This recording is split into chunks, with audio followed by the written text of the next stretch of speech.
그냥 지금 행복하면 안 돼? 내가 보기엔 여러분들이 제일 행복한 분들이에요.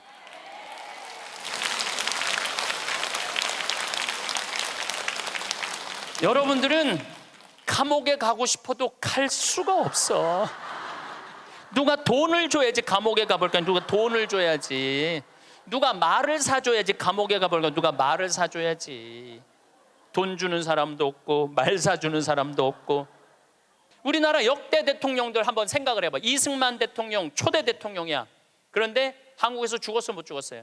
하와이에서 죽었어. 하와이에서 망명해갖고 대통령이. 박정희 대통령 총 맞아 죽었어요. 김영삼, 김대중 대통령 자기네들이 젊었을 때 민주화 운동하면서 감옥에 많이 갔어. 그러니까 나이 드셔서는 이제 안 간다고. 그래도 뭔가를 해야 될 것 같으니까 아들들이라도 갔다 오라고 아들들 보냈잖아. 아들들. 아버지가 대통령이 했으면 뭐해.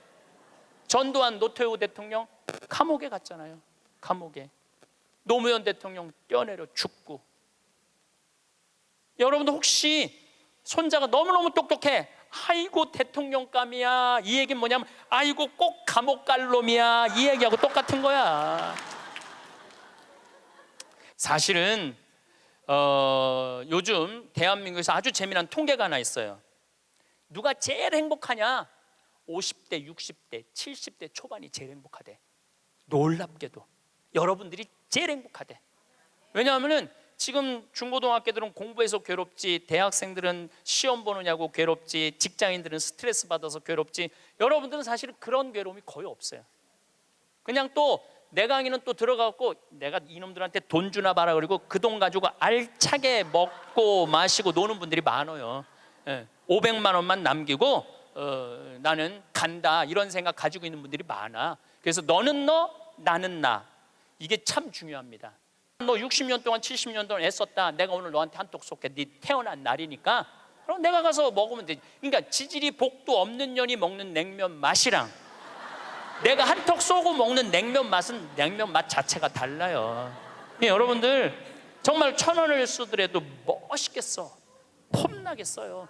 냉면을 먹어도 뽐나게 나가서 먹어. 여러분들 잘 사는 개념이 뭘까요?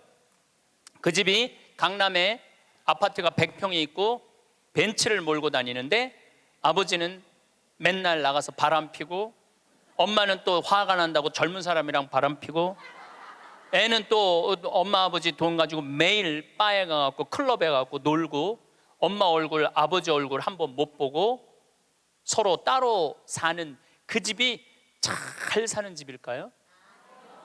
그 집은 못 사는 집이에요. 우리가 잘 사는 개념을 좀 바꿔야 돼. 그 집 잘 살아. 어떤 집이냐면은 그냥 성실하게 직장 생활하고 아내가 기다리는 집에 가고 붕어빵 들고 집에 가면 애들이 아빠 기다리고 또 포옹하고 같이 저녁에 밥 먹고 산책 손잡고 산책 나가는 집이 잘 사는 집이에요. 또 실질적으로 그런 집들도 제가 공원에 나가보면은 가족이 함께 손잡고 나오는 집이 참 많아요. 근데 제가 보기에는 한국은 벤츠가 있고 강남에 100평이 있는데 못 사는 것 같아요. 왜냐하면 2003년 카드 대란 이후부터 14년 연속 세계 자살률 세계 1위예요. 자살률 세계 1위예요. 그렇게 돈이 많고 이렇게 좋은 나라인데 왜 자살률이 세계 1위일까요? 이건 잘 살지 못하기 때문에 그러는 거예요. 대한민국 전체가 잘 살지 못하기 때문에 그래요. 노인 빈곤율이 세계 1위야. 이건 정말로 생각해 볼 문제예요. 왜 생각해 볼 문제냐면은 대한민국처럼 자식한테 온갖 정성을 쏟아서 교육하는 집이 어디 있어요? 있는 돈 없는 돈 이 등에 있는 뼈 다 뽑아서 등골에 있는 뼈를 다 뽑아서 자식들 교육하는 나라가 대한민국이에요. 그러니까 있는 돈 없는 돈 다 주고 난 다음에 늙어서 자식이 갚아야 되는데 60살에 죽으라고 그러니 아니 갚을 생각이 전혀 없는 거 아니에요. 그리고 여러분들이 결정적으로 여러분들이 잘못하기 때문에 여러분들 고생하는 거예요. 여러분들 자식들 결혼하면 뭐라 그래? 니네들 우리는 신경 쓰지 말고 니네 둘만 잘 살아. 너 둘만 잘 살라고 얘기를 하니까 걔네들만 잘 사는 거예요. 그렇게 말하면 안 되죠. 너희들 둘만 잘 살아 이러면은 그 부모는 자식 교육 잘못하는 거예요. 너희들이 이제 주위 사람들이랑 화목하게 지내고 부모님 공양 잘하고 애들 잘 키우고 하느님 일 열심히 하고 니네들 재능 가지고 나누고 살아 이렇게 말해도 잘 살까 말까인데 아무것도 신경 쓰지 말고 니네 둘만 잘 살아. 그러니까 아무것도 신경 안 쓰고 둘만 잘 사는 거예요. 그러니까 오늘 이후부터 여러분들 덕담을 해도 그런 덕담은 하지 마세요. 둘만 잘 살라고 그러지 말고 다 같이 잘 살으라고 그래야 돼. 다 같이. 왜 둘만 잘 살아야 돼? 다 같이 잘 살아야지. 대한민국이 왜 돈은 흘러 넘치는데 이 고통을 겪는 줄 알아요? 여러분들이 그렇게 가르쳐서 그래. 너만 1등해. 너만 경쟁해서 이겨야 돼. 둘만 잘 살아. 이 얘기를 하니까 애들이 이기적으로 되는 거예요. 나눌 줄 모르고. 노동시간 세계 1위인 나라가 대한민국이에요. 직장인 스트레스 세계 1위야. 그러니까 돈은 많이 버는데 많이 죽고 늙어서는 우리나라 노인 자살률을 보면은 정말로 앗소리가 나요. 그러니까 둘만 잘 살라고 그러니까 노인들 안 찾아가는 거예요. 그렇게 생존 부모님 안 찾아가는 비율이 140만 명, 670만 명 중에 부모님 생전 안 찾아가는 자식이 140만 명이 할머니 할아버지들한테 안 찾아가는 거야. 그 할머니들은 내가 보기엔 100번 이렇게 얘기했을 거야. 둘만 잘 살아. 그러니까 안 찾아가는 거예요. 한국인들은 제가 보기엔 참 이 삶을 즐길 줄 모르는 것 같아. 여유가 없어. 우린 극단적이야. 지난번에 그 대구 쪽에서 출마한 대통령 후보가 뭐라고 그러냐면은 만약에 대구 지역에서 대통령을 배출해내지 못한다면은 우리는 전부 낙동강에 가서 빠져 죽어야 된다고. 여러분들, 민주주의의 꽃은 선거예요. 선거에 내가 참여할 수 있다는 건 즐거운 일이야. 그리고 당당한 경쟁자로 할 수 있다는 건 즐거운 일이야. 떨어졌으면은 당당하게 당선된 사람한테 축하한다고 그러고 얼마나 선거운동을 하냐고 애썼어. 그러면 다 같이 낙동강에 가서 빠져 죽을 게 아니라 다 같이 낙동강에 가서 쉬어야지. 왜 빠져 죽어? 우리는 빠져 죽어야 돼. 떨어지면 빠져 죽어야 돼. 떨어지면 쉬어야 되는데 빠져 죽어야 돼. 그런데 이게 제가 보기에는 정치인들만 그러는 게 아니에요. 우리 집에서도 벌어지고 있어요. 너 이번에 대학 떨어지면 너하고 나하고 접시에 코 박고 죽자. 아니 대학 떨어졌는데 왜 코 박고 죽어? 곧 대학 떨어진 게 뭐라고? 떨어질 수도 있는 거지. 하다가 보면은 죽을 일은 아니잖아요. 매년 입시 때 자살해요. 엄마하고 딸하고 엄마하고 아들하고 죽자고. 아니 애가 초등학교 1학년 뭐 유치원은 빼고 초등학교 1학년 때부터 고등학교 3학년 12년 동안 애쓴 거야. 그럼 떨어졌으면 애가 마음이 얼마나 상처가 됐겠어요. 그러면은 어차피 너 주려고 대학 들어가면 주려고 등록금 500만 원 마련한 거 있는데 너 이거 갖고 유럽 배낭여행이나 갔다 와라. 훌훌 털어버리고. 그럼 애도 행복하고 엄마도 행복할 거 아니야. 근데 그 500만 원 놔두고 굳이 접시에 코 박고 죽어야 되냐 이거야. 그 500만 원을 멋있게 쓰면 되지. 근데 우리는 굳이 죽음까지 몰고 가요. 저는 세계적으로 조사를 해봤어요. 정치인들이 단식을 얼마나 하나. 뭐 간디가 단식한 거 빼고는 거의 단식 안 해요. 국회의원들은 협의하고 합의하고 토론하는 게 국회의원이지 단식하는 게 국회의원이 아니에요. 단식은 약자들이 할 수 있는 마지막 행동이에요. 종교인들, 노동자들이 할 수 있는 거지. 정치인들이 왜 단식을 해? 그 똑똑한 사람들이 서로 대화하고 합의하면 되지. 근데 우리는 그런 걸 배운 적이 없어. 1등만 배워갖고 합의하고 협의할 수가 없어요. 여러분들 출세해야지 행복할까요? 꼭 출세해야 돼요? 돈이 많아야지 행복할까요? 그냥 지금 행복하면 안 돼? 내가 보기엔 여러분들이 제일 행복한 분들이에요.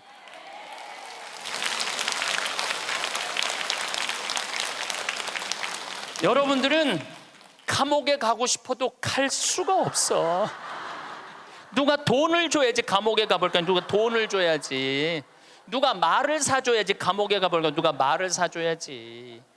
돈 주는 사람도 없고 말 사주는 사람도 없고. 우리나라 역대 대통령들 한번 생각을 해봐. 이승만 대통령 초대 대통령이야. 그런데 한국에서 죽었어 못 죽었어요? 하와이에서 죽었어. 하와이에서 망명해갖고 대통령이. 박정희 대통령 총 맞아 죽었어요. 김영삼, 김대중 대통령 자기네들이 젊었을 때 민주화 운동하면서 감옥에 많이 갔어. 그러니까 이제 나이 드셔서는 이제 안 간다고. 그래도 뭔가를 해야 될 것 같으니까 아들들이라도 갔다 오라고 아들들 보냈잖아. 아들들. 아버지가 대통령이 했으면 뭐해. 전두환 노태우 대통령 감옥에 갔잖아요. 감옥에. 노무현 대통령 뛰어내려 죽고. 여러분도 혹시 손자가 너무너무 똑똑해.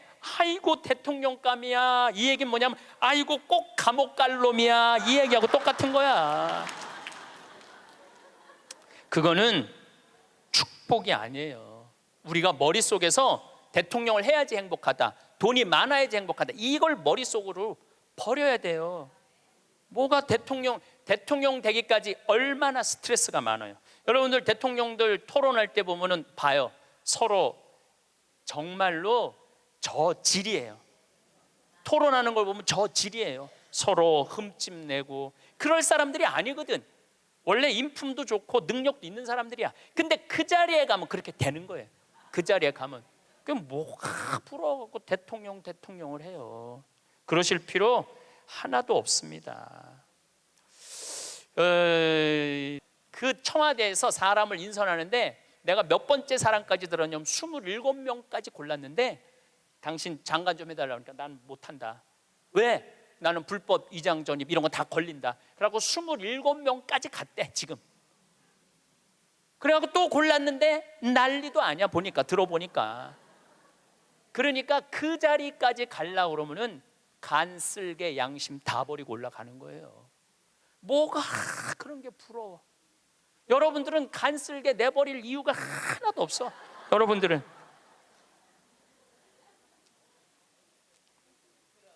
사실은 요즘 대한민국에서 아주 재미난 통계가 하나 있어요. 누가 제일 행복하냐? 50대, 60대, 70대 초반이 제일 행복하대. 놀랍게도 여러분들이 제일 행복하대. 왜냐하면은 지금 중고등학교들은 공부해서 괴롭지, 대학생들은 시험 보느냐고 괴롭지, 직장인들은 스트레스 받아서 괴롭지, 여러분들은 사실은 그런 괴로움이 거의 없어요. 그냥 또 내 강의는 또 들어가고 내가 이놈들한테 돈 주나 봐라 그리고 그 돈 가지고 알차게 먹고 마시고 노는 분들이 많아요. 500만 원만 남기고 나는 간다 이런 생각 가지고 있는 분들이 많아. 그래서 너는 너, 나는 나. 이게 참 중요합니다. 너는 너, 나는 나예요. 너하고 나하고 엉길 필요는 하나도 없어요. 자식 인생은 자식 인생, 내 인생은 내 인생이에요. 근데 우리는 자기를 위해서 쓰는 거를 못해. 해봤던 적이 없어. 자기를 위해서 1,000원도 써봤던 적이 없어. 1,000원도 벌벌 떠는 분들이 많아. 내가 그렇게 얘기했는데도 1,000원도 벌벌, 여기 많을 거야. 1,000원도 벌벌 떠는 분들이. 내가 이걸 언제 아느냐 하면은 내가 할머니들이랑 성지순례를 가보면 알아요. 성당에서 이제 한 할머니들 30분이랑 성지순례를 가잖아요. 인천공항에 딱 나타날 때 보면은 처음에 몰라봐요. 성당에서 보던 할머니랑 인천공항에서 보는 할머니랑 너무 달라. 선글라스 딱 끼고 스카프 목에 딱 두르고 돈을 얼마나 하는지 여기다 딱 돈가방 딱 차고 얼마나 멋있게 나오는지 몰라요. 그래갖고 이제 딱 이제 이 파리행 비행기를 타죠. 그럼 막 가슴이 벌렁벌렁 거리죠. 드디어 내가 해외 성지순례 파리, 로마, 이스라엘을 가는구나. 그래갖고 딱 파리에 내리면은요 가이드가 버스를 딱 갖고 나와요. 근데 되게 밤에 도착하거든요. 근데 딱 파리 시내를 지나가면은 파리는 직접 조명이 없어요. 다 간접 조명이야. 이렇게 밑에서 불을 쫙. 사람이요 직접 조명은 별로 기분이 안 좋은데 간접 조명은 은은한 게 좀 고상한 느낌이 들어요. 여러분들도 좀 고상하게 살고 싶으면 집에 직접 조명하지 말고 간접 조명 쫙 해놓으면은 딱 방에 들어가 보면은 집에 거실도 직접 조명하지 말고 밑에서 싹 쌓으려 봐. 기분이 그냥 와인도 마시고 싶고 춤도 추고 싶고 그렇거든. 근데 딱 파리를 가다 보면 딱 그렇거든. 그리고 그냥 한가운데 에펠탑이 30분마다 막 반짝반짝반짝 불 거기 막 뭐 네온 사인 막 하면은요 기가 막혀요. 근데 가이드가 그래요. 여기 예술의 도시 오신 거 환영한다고. 내일 아침은 뷔페에서 식사를 하시고 오전에는 모나리자 미소를 보러 루브르 박물관을 갈 거라고. 그리고 건너편에 에펠탑이 있는데 에펠탑에 가서 사진 한 장 찍고 점심 식사하시고는 몽마르트 언덕을 올라갈 거다. 몽마르트 언덕을. 저녁은 세느강에서 선상 파티를 하고 밤에는 세계에서 가장 비싼 거리 쌍젤리제 거리에서 와인을 한잔하고 호텔로 들어갈 거다. 내일 스케줄은 이렇다. 그럼 진짜 가슴이 막 벌렁벌렁거려. 근데 막 하는데 여기는 다이아나비가 죽은 도로다. 그거 꼭 지나가더라고. 보니까 역사 뭐 나폴레옹이 막 그 뭐 개선문 막 이런 거 보면은 정말로 내가 드디어 이 예술의 도시 파리를 왔구나 그런 기분이 들어요. 근데 호텔 도착 5km 전에 가이드가 딱 일어나고 또 이상한 말을 해. 여긴 에티켓이 참 중요하다. 문을 열면 잡아주는 게 에티켓이고 여러 가지 얘기를 해요. 그런데 여러분들 내리면은 포토들이 가방을 여러분들 방에 갖다 줄 텐데 $1 팁을 주는 게 에티켓이다. 그리고 호텔에서 나올 때는 그 침대에다가 왜냐하면은 그 침대 청소하는 사람들은 월급이 없어요. 다 그 팁으로 사는 거예요. 다 이민자들이 하는 거니까 $1를 내려놓는 게 에티켓이다. 그 얘기를 딱 들으면은 할머니들이 이때부터 머리가 복잡해지기 시작하는 거야. 생각지 않았던 $2가 딱 튀어나온 거야. 생각지 않았던 $2가.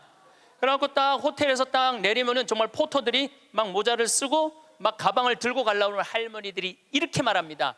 놔두라고. 내가 들고 갈 거라고. 비행기 10시간을 타고 버스를 타고 얼마나 피곤해. 근데 그 큰 여행용 가방을 이제 밀고 끌기 시작하는 거예요.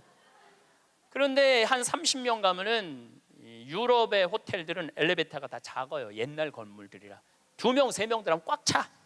그럼 또 재빠른 사람이 딱 들어가면은 이때부터 5분, 10분을 기다리면 승질이 나기 시작하는 거예요. 승질이.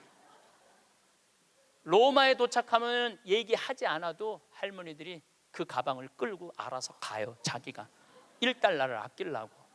호텔 나올 때도 까먹을 경우도 있지만 아까워. 다시는 안 오는데 그냥 나와버려. 그리고 압권이 있어요. 성지순례 끝나고 할머니들이 나한테 하는 말이 있어.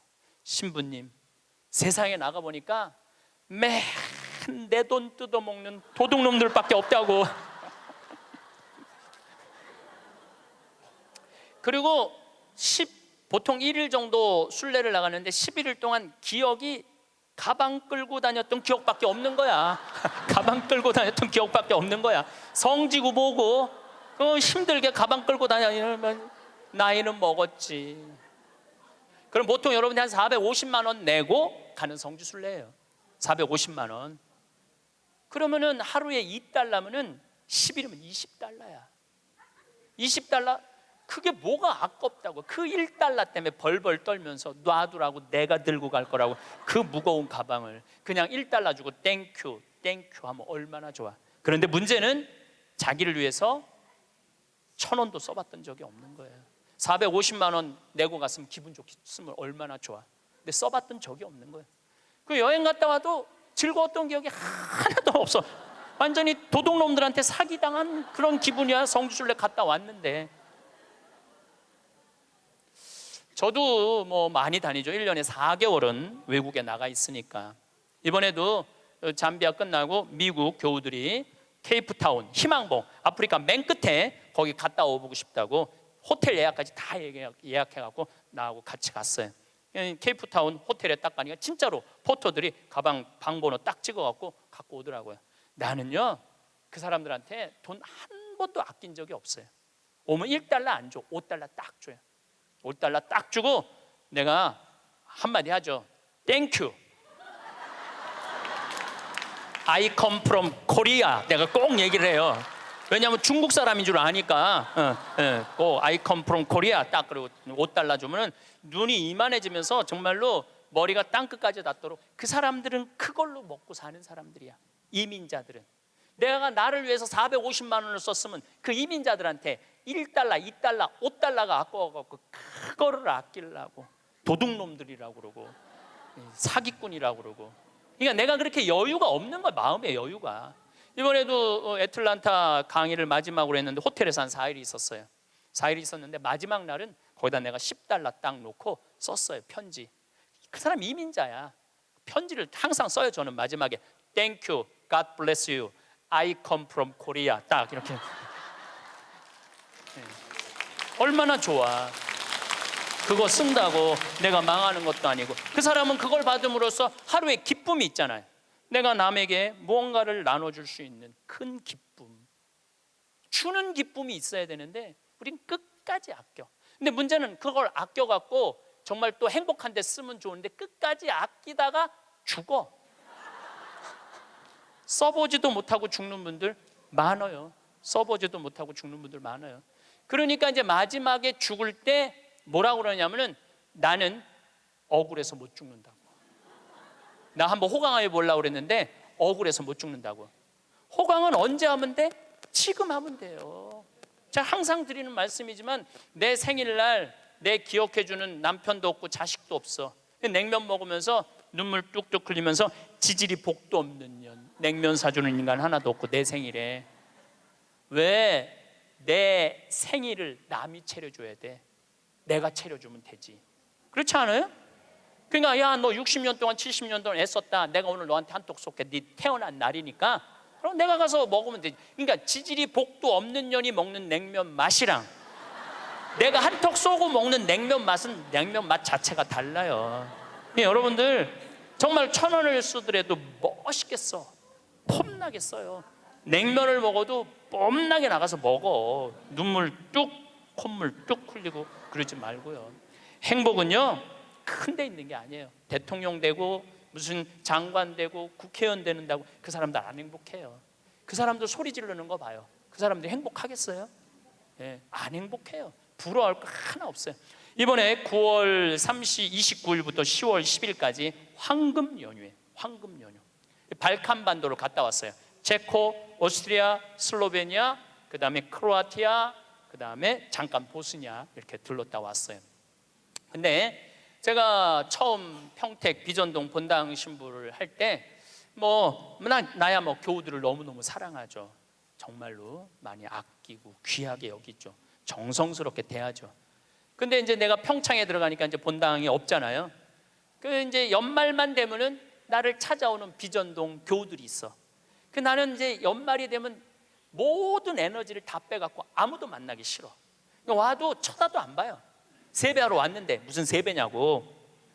그런데 10년 동안 내가 보든 안 보든 자기네들끼리 밥 먹고 가도 10년 동안 변함없이 오는 친구들이 있어요. 근데 한 3년 전인가 4년 전에 또 세배라고 왔는데 내가 찬밥 대우를 했는데 마음이 좀 미안하더라고요. 근데 보통 저 같은 경우는 3년, 4년 후까지 스케줄이 보통 이렇게 보거든요. 근데 4년 전에 보니까 2017년 딱 황금 연휴 10일이 딱 걸려 있더라고요. 그래서 정말로 평범한 친구들이에요.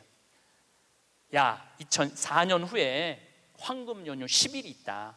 나하고 그때 내가 온전히 너희들하고 같이 여행 갈게. 그랬더니 이 친구들 한 30명이 한 달에 20만 원씩 3년 동안 개를 모았어. 그러니까 한 달에 20만 원이면 240만 원에 거의 700만 원을 모은 거예요. 여행비는 한 400만 원밖에 안 되는데. 그래갖고 이번에 여행을 갔다 왔어요. 그런데 기가 막히더라고요. 그 성지 나라도 아름답지만은 성지가 너무너무 좋더라고요. 그런데 오스트리아의 마리아 체리라는 성지를 갔어요. 여기저기 너무 다니니까 무슨 성지도 모르고 그냥 계속 가는 거죠. 근데 오후 3시 미사를 이제 경당에서 봉헌하기로 했는데 대성당에 딱 갔는데 대성당은 안 빌려줘요. 우리도 여기 지금 왜 여기 모였는지 알아? 명동 대성당 안 빌려줘서 여기 와 있는 거예요. 대성당은 잘 안 빌려줘요. 그리고 특히 우리 같이 조그만 소규모의 순례객은 아예 안 빌려줘. 그것도 동양 사람들은 이게 커뮤니케이션이 안 되니까 더 안 빌려주죠. 근데 딱 성당을 이제 성모님을 이제 경배 드리려고 들어갔는데 크로아티아 사람이야. 여긴 오스트리아 성지인데 전통 복장을 입고 왔는데 브라스 밴드를 데리고 온 거야. 브라스 밴드를 데리고 와갖고 영성체후 묵상을 하는데 무슨 사연인지 모르는데 그냥 우는 거야. 신부도 울고 그 해설자도 울고 솔로한 사람도 울고 밴드들도 울고 교우들도 울고. 근데 그 음악을 연주하는데 너무 아름답더라고요. 근데 제가 2년 전에 이스라엘 성주순례를 갔는데 한 200명하고 갔는데 그중에 천주교 신자 아닌 자매가 하나 왔었어요. 근데 이 성주순례를 하면서 이게 살아있는 예수님을 느낀 거야. 그리고 거기 또 다 가톨릭 성지잖아요. 이분은 종교가 달랐는데, 그런데 거기서 딱 요르단강에서 딱 거기서 천주교 세례를 받겠다는 거야. 그래서 요르단 강물을 퍼서 그 자리에서 세례를 줬어요. 세례명이 보난데 세례를 줬는데 얼마나, 내가 세례를 줬으니까 영어로 father라고 그러냐. father, 아버지 아니야, 아버지. 아버지라고 그러면서 얼마나 안부도 잘 묻고 그러는지. 그래서 이번에 성주순례 데리고 갔어요. 성주순례를 데려갔는데 가톨릭 전례를 많이 못 봤잖아요. 근데 이 아름다운 전례를 보고 싶은 거야. 그래서 막 찾아갖고, 야 빨리 와서 이거 가톨릭 이런 아름다운 전례가 있다. 그걸 보는데 다 우는 거야, 성가를 부르면서. 근데 그 성당의 그 울림이 얼마나 좋아요. 그 옛날 성당들이 울림이 얼마나 좋아. 막 기가 막히더라고. 그걸 한참 보고 있다가 보는데 3시 미사에 내가 제의를 입어야 되는데 5분을 지난 거야. 그래갖고 제의를 못 입었어요. 그래갖고 이제 제의를 입고 그 경당에 가려고 그랬더니 폴란드에서 성주순례 온 신부하고 교우들이 그 경당에 들어가 버린 거야. 그러니까 우리는 미사할 데가 없어진 거예요. 미사할 데가. 그 들어갔는데 어떻게 나오라고 그래? 우리 거니까 나오라고 그럴 수가 있어요. 그런데 우린 산에를 올라가야 되는 거. 산에를. 대성당은 꿈도 못 꿨고. 그 이제 제대 그 제의실 맡는 형제가 제가 보니까 평신도 갔더라고요. 안 된다고. 저기 산으로 올라가야 된다고. 30분을 또 버스 타고 또 올라가면 우리 스케줄이 다 엉망이 되는 거잖아요. 너무너무. 근데 내 마음에 간절하게 대성당에서 미사를 봉헌하고 싶은 거야. 그 본당 신부가 나왔어요. 대성당에서 미사하고 싶다고. 바실리카거든요. 그랬더니 코리아에서 왔냐고 그래서 우리 코리아에서 왔다고. 그럼 대성당에서 하라고. 대성당에서 하라고. 이거 아직 박수 칠 것도 아니에요 지금. 대성당에서 하라고 그랬는데 또 내가 키가 조그마니까 짧은 제의를 그 신부님이 다 찾아서 나를 입혀주더라고. 신부님이. 막 그때부터 가슴이 뛰기 시작하는 거예요. 근데 그날은 이제 우리 부관장 신부님 미사 봉헌하는 때인데 우리가 입당을 해갖고 성가를 하는데 이때부터 가슴이 미어지기 시작하는 거예요. 이 아름다운 성지에서 이렇게 미사를 봉헌할 수 있게 막 정말 입이 안 떨어지는 거예요. 근데 딱 강론을 시작하는데 우리 부관장 신부가 성모님 노래를 하는데 그 노래도 기가 막히게 잘하는데 성당을 혼통 감싸 안는 거예요. 그러니까 순례 온 외국 교우들도 너무너무 아름다우니까 다 쳐다보더라고요. 난 눈을 뜰 수가 없었어. 눈 뜨면 울까 봐. 하여튼 너무 은혜로운 미사를 하고 딱 이 성지가 뭔가 봤더니 이 성지는 850년 된 성지야. 그래서 성모님이, 여러분들 사진에 있어, 성모님이 예수님을 손으로 이렇게 잡고 있는 그 왕관을 쓰고. 그런데 얼마나 기적이 많이 일어났으면 그 목발이 수백 개가 있었대요. 목발 짚고 왔다가 다 두고 간 거죠. 근데 이제는 너무 기적을 바라갖고 다 친 거야. 다 치고 이제는 2차 세계대전 끝나고 난 다음에 세계 평화를 위해서 기도하라고. 근데 거기에 베네딕토 교황, 프란치스코 교황님이 다 다녀가신 성지야. 거기서 미사를 한 거야. 거기서 미사를 봉헌할 수 있었으니 이게 얼마나 이게 신나는 일이에요.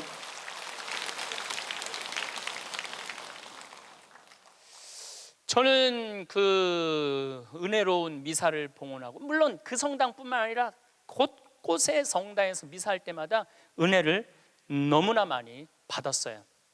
그런데 그 나하고 같이 30명이 성주순례를 갔는데 거기 있는 분들은 다 일반 직장인들이야. 그냥 직장인들. 그렇게 열심히 신앙생활하고 신부한테 그렇게 잘하고 그렇게 착하고 성실하게 살아왔으면 그 정도는 누릴 자격이 있는 거예요. 그리고 여러분들이 부부가 평생 버는 돈이 23억이래요. 평균 대한민국에서 23억을 벌고 나를 위해서 500만 원 그 아름다운 성지순례 한 번을 못 가? 그리고도 지질이 복도 없는 년 성지순례 보내주는 사람도 없고, 누가 가면 돼? 내가 가면 돼. 내가. 남이 왜 내 행복을 남편한테 떠넘겨? 왜 내 행복을 자식한테 떠넘겨? 내 행복의 주인공은 누구야? 나야. 내가 나를 행복하게 해주면 돼요. 내가 남한테 바랄 거 하나 없어. 섭섭할 것도 하나 없어요. 저는 이 가장 잔인한 부모가 자식 판검사 만드는 부모가 가장 잔인하다고 생각해요. 여러분들 판검사 되려고 그러면은요, 태어나서부터 공부하기 시작해야 돼. 얘네들 태어나서부터 누워있으면 기역, 니은, 디귿, 리을 돌아가야 돼 얘네들은. 그리고 초등학교, 중고등학교 때 해가 뜨는지 달이 뜨는지 모르고 살아야 돼요. 여러분들 그 특목고 들어가려고 그러면 새벽 2시, 3시까지 공부해요. 학원에서 그렇게 시켜요.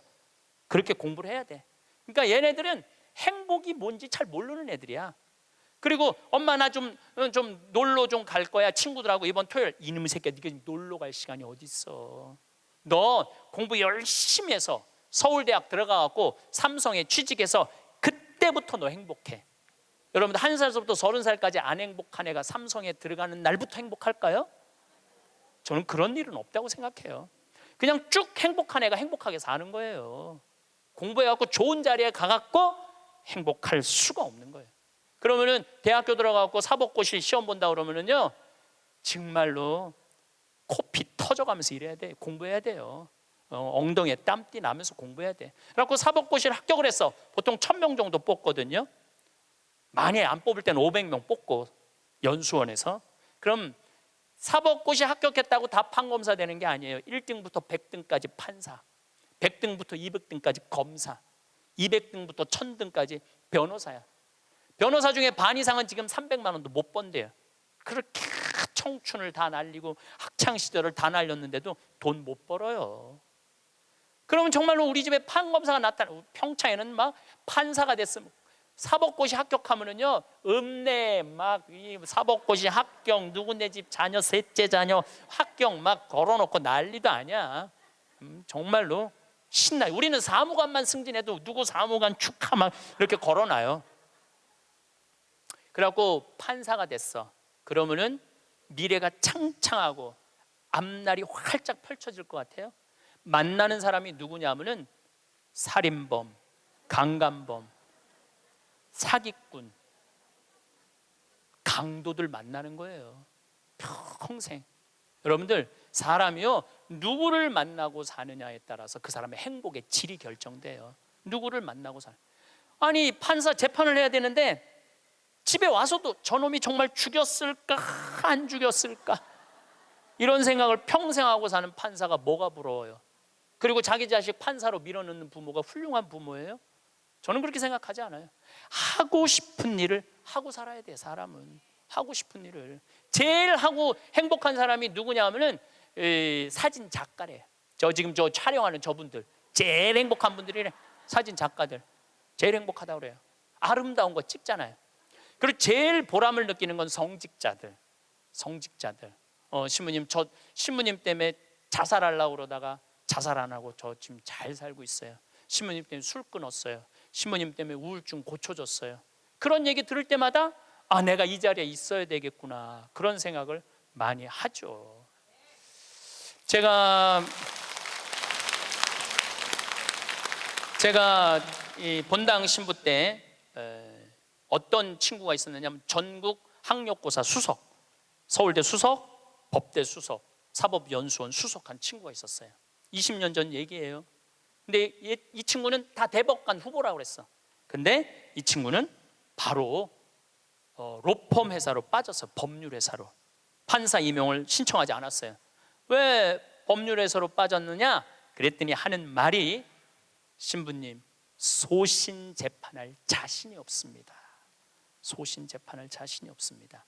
자, 여기서 우리가 이거 묵상거리입니다. 어떤 묵상거리냐 하면은 그 똑똑한 애들이 그 능력 있는 애들이 판사가 돼갖고요, 위에 눈치 봐가면서 재판하는 거예요. 그것처럼 잔인한 일이 어디 있어요? 대개 또 정치 판사가 되면은 내가 이명박 줄에 서야 되느냐, 박근혜 줄에 서야 되느냐, 문재인 줄에 서야 되느냐, 이러고 사는 거예요. 여러분들이 그런 고민해요? 내가 이명박 줄에 서야 되느냐, 박근혜 줄에 서야 되느냐, 문재인 줄에 서야 되느냐?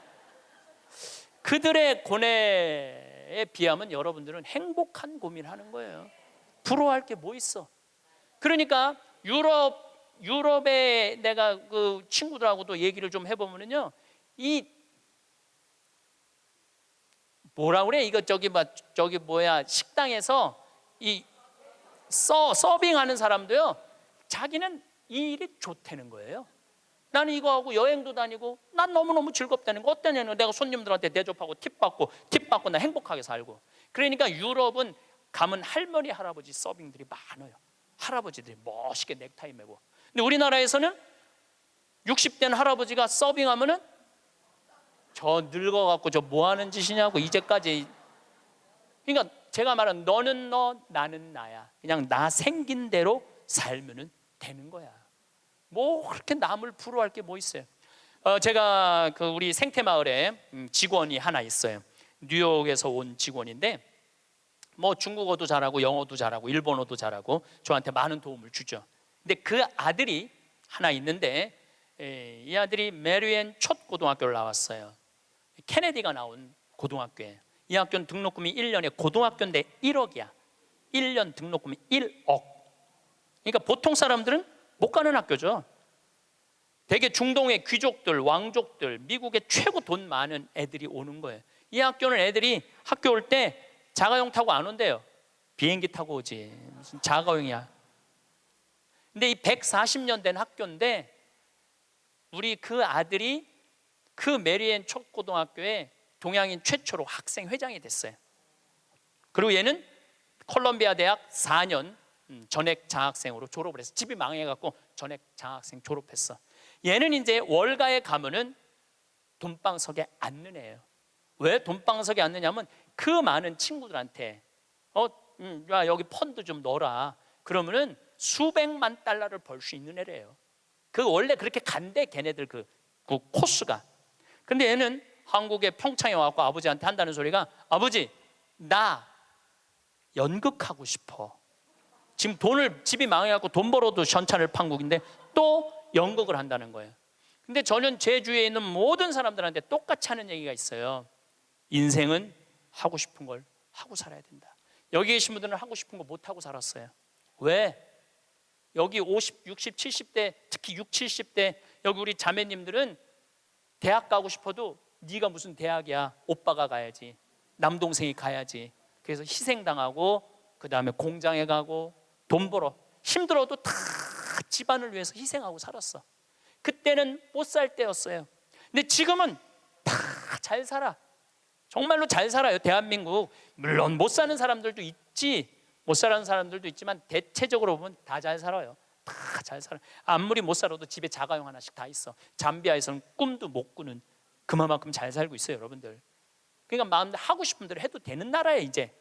그래서 해라라고 얘는 NYU 조지 클루니라는 영화 배우가 졸업한 유명한 뉴욕 주립대학교 대학원을 갔어. 영국 영화학과. 그리고 2년을 학교를 다녔죠. 그리고 졸업을 작년 5월 달에 했어요. 그러니까 이제는 뭐를 해야 돼? 연주를 해야 될 거 아니야. 오디션을 봤는데 시카고에서 조지 해밀턴이라는 뮤지컬이 있어요. 해밀턴은 미국의 독립 아버지야. 3인의 독립 아버지야. 시카고에서 6개월 동안 했는데 1800석 6개월 전석 매진이래요. 근데 얘가 오디션을 봤는데 뭐에 됐느냐면 조연의 대타. 조연이 아프면은 나가서 하는 대타로 됐어요. 근데 조연의 대타도 대단한 거죠. 왜냐하면은 6개월 동안 받는 돈이 10만 달러니까 1억이니까 1억. 조연의 대타도 1억. 조연의 대타도 6개월을 끝났어. 그러니까 또 오디션을 또 봐야 될 거 아니에요. 이번에 이 친구가 5월 달 끝날 때쯤 오디션을 봤는데 이번에는 바로 브로드웨이에 가갖고 줄리 테이머 감독이라고 있어요. 이 사람은 누군지 모르죠. 스파이더맨은 알죠. 스파이더맨 만든 감독이에요. 그 다음에 라이온 킹 제작한 감독이에요. 세계적인 감독이죠. 이 감독이 이번에 M 버터플라이라는 연극을 하는데 거기에 주연으로 캐스팅이 됐어요. 주연으로 한국인 최초로 캐스팅이 됐는데 이 지난 10월 27일 며칠 전에 첫 공연을 했어요. 아버지가 갔다 왔어. 사진, 사인도 나한테 해서 다 보냈더라고요. 이 5개월 연극인데 50만 달러래. 한 달에 1억씩 버는 거, 한 달에 1억씩. 돈을 버는 게 중요한 게 아니라 하고 싶은 일을 하는 게 중요한 거예요. 하고 싶은 일을 하는 게. 그러니까 얘가 줄리 테이머 감독의 캐스팅이 됐다니까 조지 해밀턴 시카고에서 마지막 공연을 조연의 대타한테 어떻게 했냐면 마지막 공연 3시, 7시 공연을 주연을 줬어요. 우리 잊지 말라고. 브로드웨이에 가도 우리 잊지 말라고 주연을 줬어. 주연을 줬는데 얘는 뮤지컬 배우, 연극 배우로서 치명적인 결함이 있어요. 나보다 키가 조금 더 커요. 그런데 마지막에 공연하는데 커튼콜을 하는데 15분 동안 커튼콜을 앵콜 박수를 치더라고요. 근데 키가 워낙 작으니까 다른 스태프들하고 같은 연극하는 친구들하고 하이파이브를 하는데 뛰어서 하이파이브를 하더라고요. 그런데도 15분 동안 앵콜 커튼콜을 했어요. 이 친구가 나한테 편지했어요. 신부님 정말로 감사하다고. 신부님의 배려, 유머, 내가 많이 웃긴가 봐요 걔한테. 신부님의 유머, 배려, 사랑으로 자기네 가족이 이렇게 행복하게 됐다고. 자기는 돈 많이 벌어서 신부님 생태마을에 돈 갖다 주는 게 자기 미션이래, 미션. 근데 저는 그 친구한테 돈 받을 생각 전혀 없어요. 나는 청국장 팔아서 쓰면 돼. 왜 내가 그 힘들게 버는 돈을 뺏어서 써요. 청국장 팔아서 쓰면 되는데 그 자기가 하고 싶은 일을 하는 그 친구를 보면서 누가 행복하냐면 내가 참 행복하더라고요. 여러분 보면은요, 내가 뉴욕에 강의 갈 때 보면 강사료 다 주고 왔어. 쓰라고. 학비에 $1,000, $2,000. 그러니까 그런 젊은 친구들한테 장학금을 주고 용돈을 주는데 잘 되니까 너무 행복하더라고요. 만약에 이 친구가 증권가에 갔다면 친구들 뒤치다거리 하고 있었을 거예요. 그렇지 않겠어요? 뭐 그 친구 술 같이 마셔주고 어려운 일 해결해주고. 근데 지금은 얼마나 세계적인 스타로 우뚝 섰어요. 그러니까 인생은요, 하고 싶은 걸 하고 살아야 돼. 여러분들은 지금부터는 자식들 눈치 보지 말고 여러분들 하고 싶은 거 하고 사세요. 예. 여러분들이 맛있는 거 먹고 싶으면 가서 사 먹고, 그 다음에 여행 가고 싶으면 가고. 지난번에 크로아티아 간 친구들이 너무 행복하다는 거야. 그래서 다음에는 과달루페 가자고. 멕시코 과달루페. 그래서 개를 뭘 파냐 보니까 그래서 갈 생각도 있어요. 같이. 전 과달루페를 2번 갔다 왔거든요. 하느님 만나는 거는 돈을 좀 써야 돼. 그냥 가만히 있는다고 만나죠. 하느님이 활동하시는 곳에 가서 체험을 해야지. 오늘도 황창현 신부님의 행복 특강 잘 들으셨나요? 이어서 나이 들수록 들으면 도움이 되는 지혜의 말씀을 들려드리겠습니다. 첫 번째, 남을 비판하기를 좋아하고 자랑만 하는 사람과는 거리를 두어라. 상대방의 입장이 되어보지 않고서 함부로 남을 평가하거나 판단해서는 안 된다. 그 사람의 입장에 서기 전에는 절대로 그 사람을 욕하거나 책망하지 말아야 한다. 남을 헐뜯는 사람은 새 사람을 죽인다. 자신뿐만 아니라 듣는 사람을 죽이고 당사자까지 죽이는 것이다. 칼과 같은 무기로는 가까이 다가가지 않으면 상대방을 해칠 수 없지만 헐뜯는 말은 멀리 떨어져 있는 사람도 해칠 수 있기에 그만큼 좋지 못한 것이다. 그리고 어떤 사람의 자랑하는 행동은 겸손과 공감이 부족하다는 신호일 수 있다. 끊임없이 자신에 대해 자랑하는 사람들은 진정한 관계를 만드는 것보다 자기 자신이 우월해 보이는 것에만 관심이 있을 수 있다. 이런 사람을 만나고 집에 왔는데 기분이 좋지 않으면 나와 잘 맞지 않는다는 신호다. 즉 관계를 끊어야 하는 사람이라는 뜻이다. 두 번째, 남의 고통을 즐거워하는 사람과는 거리를 두어라. 남의 실수와 연약한 모습을 기뻐하는 것은 실수 행위 그 자체보다 더 나쁘고 교활한 것이다. 다른 사람의 고통과 불행을 즐거워해서는 안 된다. 이런 사람이 당신의 친구라고 생각해보라. 당신이 고통받고 있을 때 그들은 속으로 웃고 있는 사람들일 것이다. 나이가 들어갈수록 인간관계는 현명하게 하여야 하는 것이다. 지금 힘이 없고 약한 사람이라고 우습게 보는 사람이 있다. 살다 보면 일이 잘 풀릴 때도 있지만 잘 안 풀릴 때도 있는 것이 인생이다. 누군가의 인생이 잘 풀리지 않을 때 멸시하고 무시한다면 본인의 인생이 잘 풀리지 않을 때 똑같은 대접을 받게 될 것이다. 세 번째, 심하게 고집부리는 사람과는 거리를 두어라. 지혜로운 자와 벗한다면 자신도 자연스럽게 지혜로워지고 어리석은 자와 벗한다면 당신은 반드시 해를 입게 될 것이다. 자기 말만 맞다고 고집부리는 사람은 피해야 한다. 이런 사람은 남의 의견을 무시하며 귀를 기울이지 않는다. 고집 피우는 사람은 정말 어리석은 사람이다.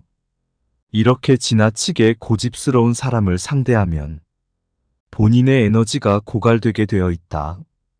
고집 부리는 사람이 만약 본인의 잘못을 알고 변화를 하려고 하는 사람이 아닌 이상 그 사람과의 관계를 멀리하는 것이 좋다. 네 번째, 질투가 많은 사람들을 멀리하라. 항상 열등감에 휩싸여 주변 사람을 괴롭히는 사람을 멀리하라. 자신의 열등감 때문에 다른 사람을 쉽게 질투하여 끌어내리려는 사람은 손절해야 한다. 이런 사람과 가까이 지내면 엄청난 감정 소모와 에너지 고갈을 겪게 된다. 이런 사람들은 멀리하는 것이 좋다. 관계를 완전히 끊는 것이 어렵다면 멀리해야 한다. 질투는 1000개의 눈을 가지고 있지만 하나도 똑바로 보지 못한다. 선을 행할 때는 선행이 초래하는 어려움과 그것이 가져다 줄 행복을 함께 저울에 올려보라. 악을 행할 때는 일시적인 쾌락이 주는 즐거움과 그것에 뒤따를 불행을 함께 저울에 달아보라. 당신이 남들에게 범한 작은 잘못은 크게 보고 남들이 당신에게 범한 큰 잘못은 작게 보아야 한다. 당신의 친구가 당신에게 있어서 벌꿀처럼 달더라도 전부 갉아먹어서는 안 된다. 다섯 번째, 자기 말만 하는 친구와는 거리를 두어라. 당신은 그를 친구라 생각하지만 그는 당신을 그저 자신의 감정을 해소하는 수단으로 사용하고 있을 뿐이다. 자기 말만 하고 내 얘기를 듣지 않는 사람은 피해야 한다. 내가 어려울 때 힘이 돼준 친구가 진짜 친구인 법이다. 내가 잘 나갈 때는 주변에 사람이 많기 마련이다. 내가 힘이 없고 보잘것없을 때 나를 지탱해주고 믿어준 친구가 진짜 친구이다. 힘없고 어려운 사람은 100번 도와줘라. 그러나 평판이 좋지 않은 사람은 경계하라. 어려울 때 외면하는 사람과는 거리를 두어라. 친구의 처지를 헤아릴 줄 모르는 사람은 멀리하라. 어릴 적부터 함께 지내온 친구라 하더라도 어려운 상황에 처한 친구를 외면하는 친구가 있다. 이런 친구는 아무리 친하더라도 그 사람과는 가까이 지내지 마라. 친구 관계가 얼마나 오래되었냐가 중요한 것이 아니다. 만난 지 얼마 되지 않았다고 해도 좋은 사람은 얼마든지 있다. 여섯 번째, 감사함을 모르는 사람과는 거리를 두어라. 누군가가 베푸는 호의에는 감사하는 마음이 먼저 있어야 하고 작은 것이라도 표현을 해야 한다. 그러나 호의가 반복되면 권리인 줄 안다는 말이 있듯이 상대가 잘해주고 그것이 계속 이어지면 나중에는 자신의 당연한 권리처럼 착각하는 사람들이 있다. 습관적으로 받아왔기 때문에 당연한 권리라고 생각한다면 그것은 큰 문제인 것이다. 이런 사람들은 상당히 이기적이기 때문에 상대가 잘해줘도 이제는 감사함을 모르는 것이다. 마음을 표현하지 못하는 사람은 가까이 두지 마라. 고마우면 고맙다고 미안하면 미안하다고 말하는 것이 올바른 인간관계의 기본인 법이다. 감사할 때 마음으로 고맙다고 생각하는 것은 감사 인사가 아니다. 남이 내 마음속까지 다 읽지는 못하는 법이다. 감사를 표현하지 않는 사람을 멀리하고 당신도 남들에게 감사를 표현하라. 7번째, 시끄럽게 떠벌리는 사람과는 거리를 두어라. 조금 알고 있는 지식을 아는 체하며 그저 시끄럽게 떠벌리는 사람들이 있다. 빈 깡통은 흔들어도 소리가 나지 않고 속이 가득 차도 소리가 나지 않는 법이다. 소리가 나는 깡통은 속에 무엇인가가 조금 들어있을 때다. 사람도 아무것도 모르는 사람이나 많이 아는 사람은 아무 말을 하지 않지만 무엇을 조금 아는 사람이 항상 시끄럽게 말을 많이 한다. 이 밖에도 불평불만이 많은 사람을 멀리하라. 매사에 불평불만이 많은 사람이 있다. 이런 사람은 아무리 부유하더라도 가진 것에 만족할 줄 모른다. 항상 불평만 하는 사람들 옆에 있다 보면 거기에 물들어 나도 모르게 부정적이고 불평하는 사람으로 되어간다. 그러므로 이런 사람들은 멀리하고 만나는 사람들에게 배우려는 태도와 존중이 있는 사람을 가까이 해야 한다. 가난한 사람과는 친구가 되어도 좋다. 단 생각이 가난한 사람과는 친구가 되면 안 된다. 사람들은 겉모습만 보고 얼른 판단하는 경향이 있다. 하지만 가장 중요한 것은 마음과 생각이다. 사람들은 내 손에 손톱이 자라나는 것은 보면서 내 마음에 욕심이 자라나는 것은 보지 못하고 내 머리에 머리카락 엉킨 것은 보면서 내 머릿속 생각이 삐뚤어지고 어긋나는 것은 보지 못한다. 8번째, 사람의 마음을 이용하는 사람을 멀리하라.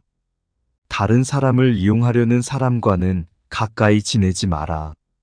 친해지면 친해질수록 만만하게 보는 사람들이 있다. 살다 보면 나를 이용하여 사기치려는 사람들을 많이 만나게 된다. 이런 사람들은 조심해야 한다. 조금만 친해지면 돈을 빌리거나 어려운 부탁을 하거나 내 것을 빼앗으려고 한다. 비겁하고 비열한 사람들은 강자한테 약하고 약자한테 강하다. 잘해주면 함부로 대해도 된다는 생각을 가진 사람들이 많기 때문이다. 자신의 이득을 위해 타인을 비난하고 이용하려는 사람은 반드시 거리를 두어라. 과거의 실수나 잘못을 지나치게 후회하는 사람을 멀리하라. 행복에서 불행으로 바뀌는 것은 한순간이나 반대로 불행을 행복으로 바꾸는 것은 오랜 시간이 필요하다. 과거에 집착하여 살아온 세월을 후회하는데 많은 시간을 보내는 사람들이 있다. 이미 지나가 버린 과거에 함몰되어 있는 사람은 가장 어리석은 사람이다. 상대에게 한번 속았을 때 그 사람을 탓하라. 그러나 그 사람에게 2번 속았거든 자신을 탓하라. 지혜로운 사람은 본 것을 이야기하지만 어리석은 사람은 들은 것을 이야기한다.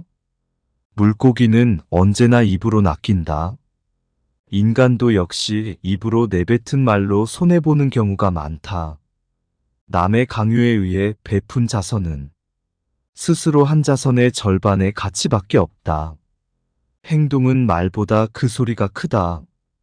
남을 속이는 일보다 자기 자신을 속이는 일이 더 어렵다. 단번에 바다를 만들려고 해서는 안 된다. 성공한 사람은 예 아니요를 확실히 말하고 패배자는 예 아니요를 적당히 말한다. 남 앞에서 부끄러워하는 사람과 자기 앞에서 부끄러워하는 사람 사이에는 큰 차이가 있다. 성공한 사람은 과정을 위해 살고 패배자는 결과를 위해 산다. 우물에 침을 뱉는 자는 언젠가 반드시 그 물을 마시게 된다. 너 자신을 다스려라. 그러면 당신은 세계를 다스리게 될 것이다. 과거는 미래를 위해 선로를 놓는다. 오늘 행복한 사람이 반드시 내일도 행복한 것은 아니다.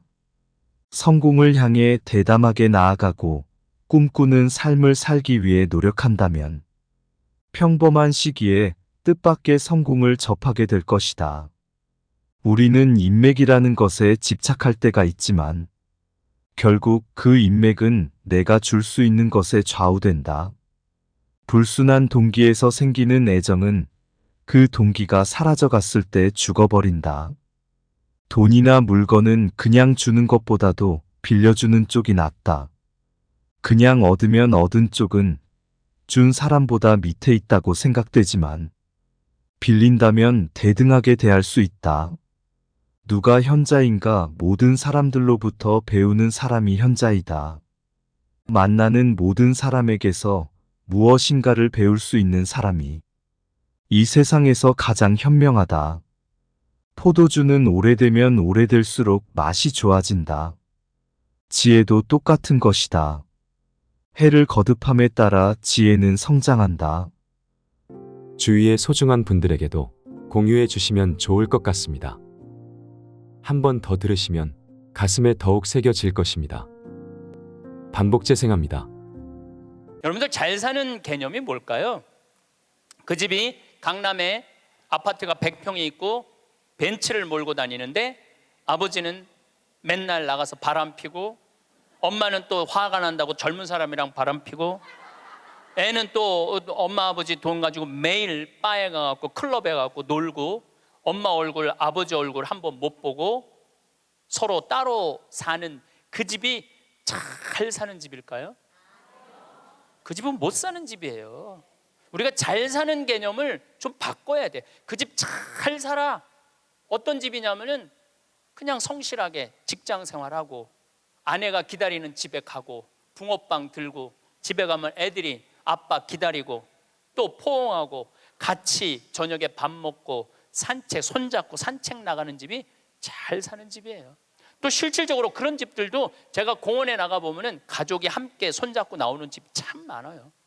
근데 제가 보기에는 한국은 벤츠가 있고 강남에 100평이 있는데 못 사는 것 같아요. 왜냐하면 2003년 카드 대란 이후부터 14년 연속 세계 자살률 세계 1위예요. 자살률 세계 1위예요. 그렇게 돈이 많고 이렇게 좋은 나라인데 왜 자살률이 세계 1위일까요? 이건 잘 살지 못하기 때문에 그러는 거예요. 대한민국 전체가 잘 살지 못하기 때문에 그래요. 노인 빈곤율이 세계 1위야. 이건 정말로 생각해 볼 문제예요. 왜 생각해 볼 문제냐면은 대한민국처럼 자식한테 온갖 정성을 쏟아서 교육하는 집이 어디 있어요? 있는 돈 없는 돈 이 등에 있는 뼈 다 뽑아서 등골에 있는 뼈를 다 뽑아서 자식들 교육하는 나라가 대한민국이에요. 그러니까 있는 돈 없는 돈 다 주고 난 다음에 늙어서 자식이 갚아야 되는데 60살에 죽으라고 그러니 아니 갚을 생각이 전혀 없는 거 아니에요. 그리고 여러분들이 결정적으로 여러분들이 잘못하기 때문에 여러분들 고생하는 거예요. 여러분들 자식들 결혼하면 뭐라 그래? 니네들 우리는 신경 쓰지 말고 니네 둘만 잘 살아. 그러니까 둘만 잘 살라고 얘기를 하니까 걔네들만 잘 사는 거예요. 그렇게 말하면 안 되죠. 너희들 둘만 잘 살아 이러면은 그 부모는 자식 교육 잘못하는 거예요. 너희들이 이제 주위 사람들이랑 화목하게 지내고 부모님 공양 잘하고 애들 잘 키우고 하느님 일 열심히 하고 니네들 재능 가지고 나누고 살아. 이렇게 말해도 잘 살까 말까인데 아무것도 신경 쓰지 말고 니네 둘만 잘 살아. 그러니까 아무것도 신경 안 쓰고 둘만 잘 사는 거예요. 그러니까 오늘 이후부터 여러분들 덕담을 해도 그런 덕담은 하지 마세요. 둘만 잘 살라고 그러지 말고 다 같이 잘 살아라 그래. 다 같이. 왜 둘만 잘 살아야 돼? 다 같이 잘 살아야지. 대한민국이 왜 돈은 흘러 넘치는데 이 고통을 겪는 줄 알아요? 여러분들이 그렇게 가르쳐서 그래. 너만 1등해. 너만 경쟁해서 이겨야 돼. 둘만 잘 살아. 이 얘기를 하니까 애들이 이기적으로 되는 거예요. 나눌 줄 모르고. 노동시간 세계 1위인 나라가 대한민국이에요. 직장인 스트레스 세계 1위야. 그러니까 돈은 많이 버는데 많이 죽고 늙어서는 우리나라 노인 자살률을 보면은 정말로 앗소리가 나요. 그러니까 둘만 잘 살라고 그러니까 노인들 안 찾아가는 거예요. 그렇게 생존 부모님 안 찾아가는 비율이 140만 명. 670만 명 중에 부모님 생전 안 찾아가는 자식이 140만 명이 할머니 할아버지들한테 안 찾아가는 거야. 그 할머니들은 내가 보기엔 100번 이렇게 얘기했을 거야. 둘만 잘 살아. 그러니까 안 찾아가는 거예요. 한국인들은 제가 보기엔 참 이 삶을 즐길 줄 모르는 것 같아. 여유가 없어. 우린 극단적이야. 지난번에 그 대구 쪽에서 출마한 대통령 후보가 뭐라고 그랬냐면은 만약에 대구 지역에서 대통령을 배출해내지 못한다면은 우리는 전부 낙동강에 가서 빠져 죽어야 된다고. 여러분들, 민주주의의 꽃은 선거예요. 선거에 내가 참여할 수 있다는 건 즐거운 일이야. 그리고 당당한 경쟁자로 할 수 있다는 건 즐거운 일이야. 떨어졌으면은 당당하게 당선된 사람한테 축하한다고 그러고 얼마나 선거운동을 하냐고 애썼어. 그러면 다 같이 낙동강에 가서 빠져 죽을 게 아니라 다 같이 낙동강에 가서 쉬어야지. 왜 빠져 죽어? 우리는 빠져 죽어야 돼. 떨어지면 빠져 죽어야 돼. 떨어지면 쉬어야 되는데 빠져 죽어야 돼. 그런데 이게 제가 보기에는 정치인들만 그러는 게 아니에요. 우리 집에서도 벌어지고 있어요. 너 이번에 대학 떨어지면 너하고 나하고 접시에 코 박고 죽자. 아니, 대학 떨어졌는데 왜 코 박고 죽어? 곧 대학 떨어진 게 뭐라고? 떨어질 수도 있는 거지. 하다가 보면은 죽을 일은 아니잖아요. 매년 입시 때 자살해요. 엄마하고 딸하고, 엄마하고 아들하고 죽자고. 아니, 애가 초등학교 1학년, 뭐 유치원은 빼고 초등학교 1학년 때부터 고등학교 3학년 12년 동안 애쓴 거야. 그럼 떨어졌으면 애가 마음이 얼마나 상처가 됐겠어요. 그러면은 어차피 너 주려고 대학 들어가면 주려고 등록금 500만 원 마련한 거 있는데 너 이거 갖고 유럽 배낭여행이나 갔다 와라. 훌훌 털어버리고. 그럼 애도 행복하고 엄마도 행복할 거 아니야. 근데 그 500만 원 놔두고 굳이 접시에 코 박고 죽어야 되냐 이거야. 그 500만 원을 멋있게 쓰면 되지. 근데 우리는 굳이 죽음까지 몰고 가요. 저는 세계적으로 조사를 해봤어요. 정치인들이 단식을 얼마나 하나. 뭐 간디가 단식한 거 빼고는 거의 단식 안 해요. 국회의원들은 협의하고 합의하고 토론하는 게 국회의원이지 단식하는 게 국회의원이 아니에요. 단식은 약자들이 할 수 있는 마지막 행동이에요. 종교인들, 노동자들이 할 수 있는 거지. 정치인들이 왜 단식을 해? 그 똑똑한 사람들이 서로 대화하고 합의하면 되지. 근데 우리는 그런 걸 배운 적이 없어. 1등만 배워갖고 합의하고 협의할 수가 없어요. 여러분들, 출세해야지 행복할까요? 꼭 출세해야 돼요? 돈이 많아야지 행복할까요? 그냥 지금 행복하면 안 돼? 내가 보기엔 여러분들이 제일 행복한 분들이에요.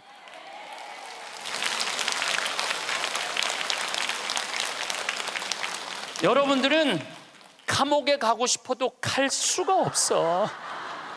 누가 돈을 줘야지 감옥에 가볼까? 누가 돈을 줘야지. 누가 말을 사줘야지 감옥에 가볼까? 누가 말을 사줘야지. 돈 주는 사람도 없고 말 사주는 사람도 없고. 우리나라 역대 대통령들 한번 생각을 해봐. 이승만 대통령 초대 대통령이야. 그런데 한국에서 죽었어 못 죽었어요? 하와이에서 죽었어. 하와이에서 망명해갖고 대통령이. 박정희 대통령 총 맞아 죽었어요. 김영삼, 김대중 대통령 자기네들이 젊었을 때 민주화 운동하면서 감옥에 많이 갔어. 그러니까 나이 드셔서는 이제 안 간다고. 그래도 뭔가를 해야 될 것 같으니까 아들들이라도 갔다 오라고 아들들 보냈잖아. 아들들. 아버지가 대통령이 했으면 뭐해? 전두환 노태우 대통령 감옥에 갔잖아요. 감옥에. 노무현 대통령 뛰어내려 죽고. 여러분들 혹시 손자가 너무너무 똑똑해.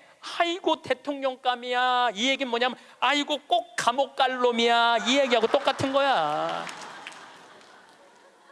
그거는 축복이 아니에요.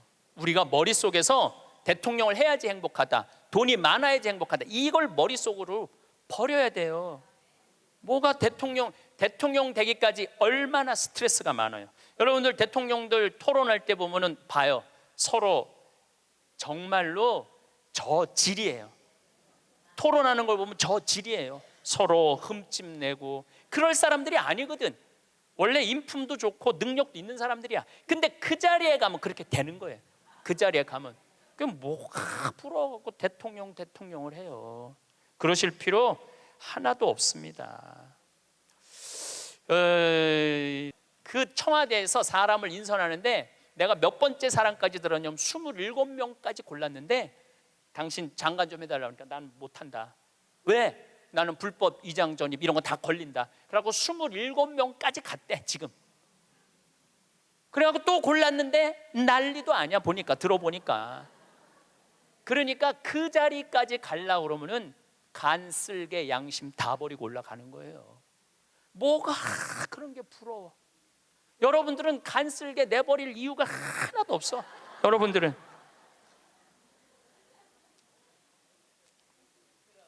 사실은 요즘 대한민국에서 아주 재미난 통계가 하나 있어요. 누가 제일 행복하냐? 50대, 60대, 70대 초반이 제일 행복하대. 놀랍게도 여러분들이 제일 행복하대. 왜냐하면은 지금 중고등학교들은 공부해서 괴롭지, 대학생들은 시험 보느냐고 괴롭지, 직장인들은 스트레스 받아서 괴롭지, 여러분들은 사실은 그런 괴로움이 거의 없어요. 그냥 또 내 강의는 또 들어가고 내가 이놈들한테 돈 주나 봐라 그리고 그 돈 가지고 알차게 먹고 마시고 노는 분들이 많아요. 500만 원만 남기고 나는 간다 이런 생각 가지고 있는 분들이 많아. 그래서 너는 너, 나는 나. 이게 참 중요합니다. 너는 너, 나는 나예요. 너하고 나하고 엉길 필요는 하나도 없어요. 자식 인생은 자식 인생, 내 인생은 내 인생이에요.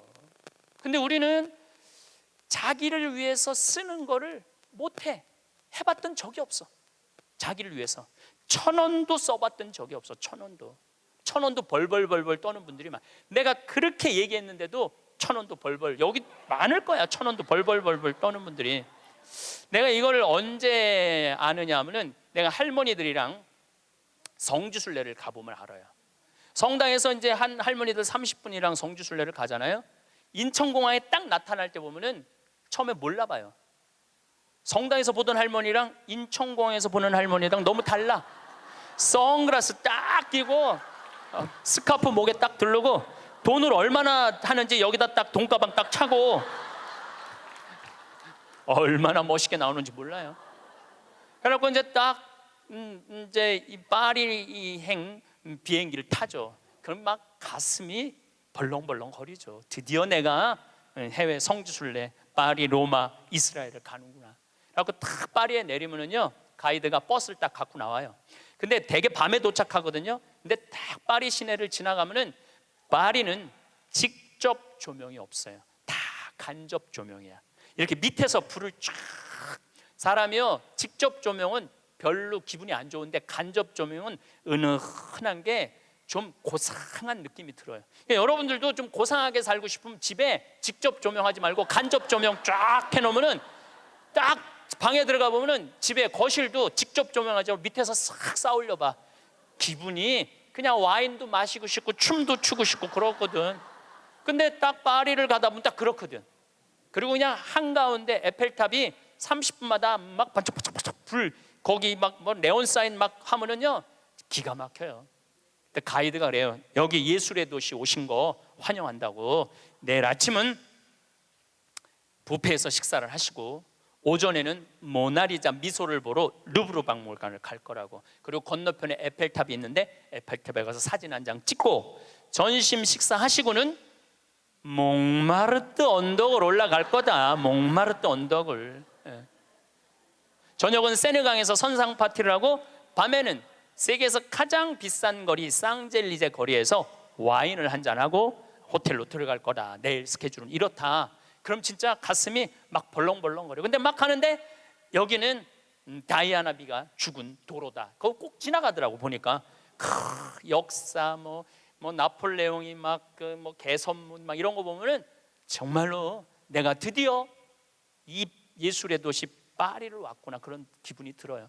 근데 호텔 도착 5km 전에 가이드가 딱 일어나고 또 이상한 말을 해. 여긴 에티켓이 참 중요하다. 문을 열면 잡아주는 게 에티켓이고 여러 가지 얘기를 해요. 그런데 여러분들 내리면은 포토들이 가방을 여러분들 방에 갖다 줄 텐데 $1 팁을 주는 게 에티켓이다.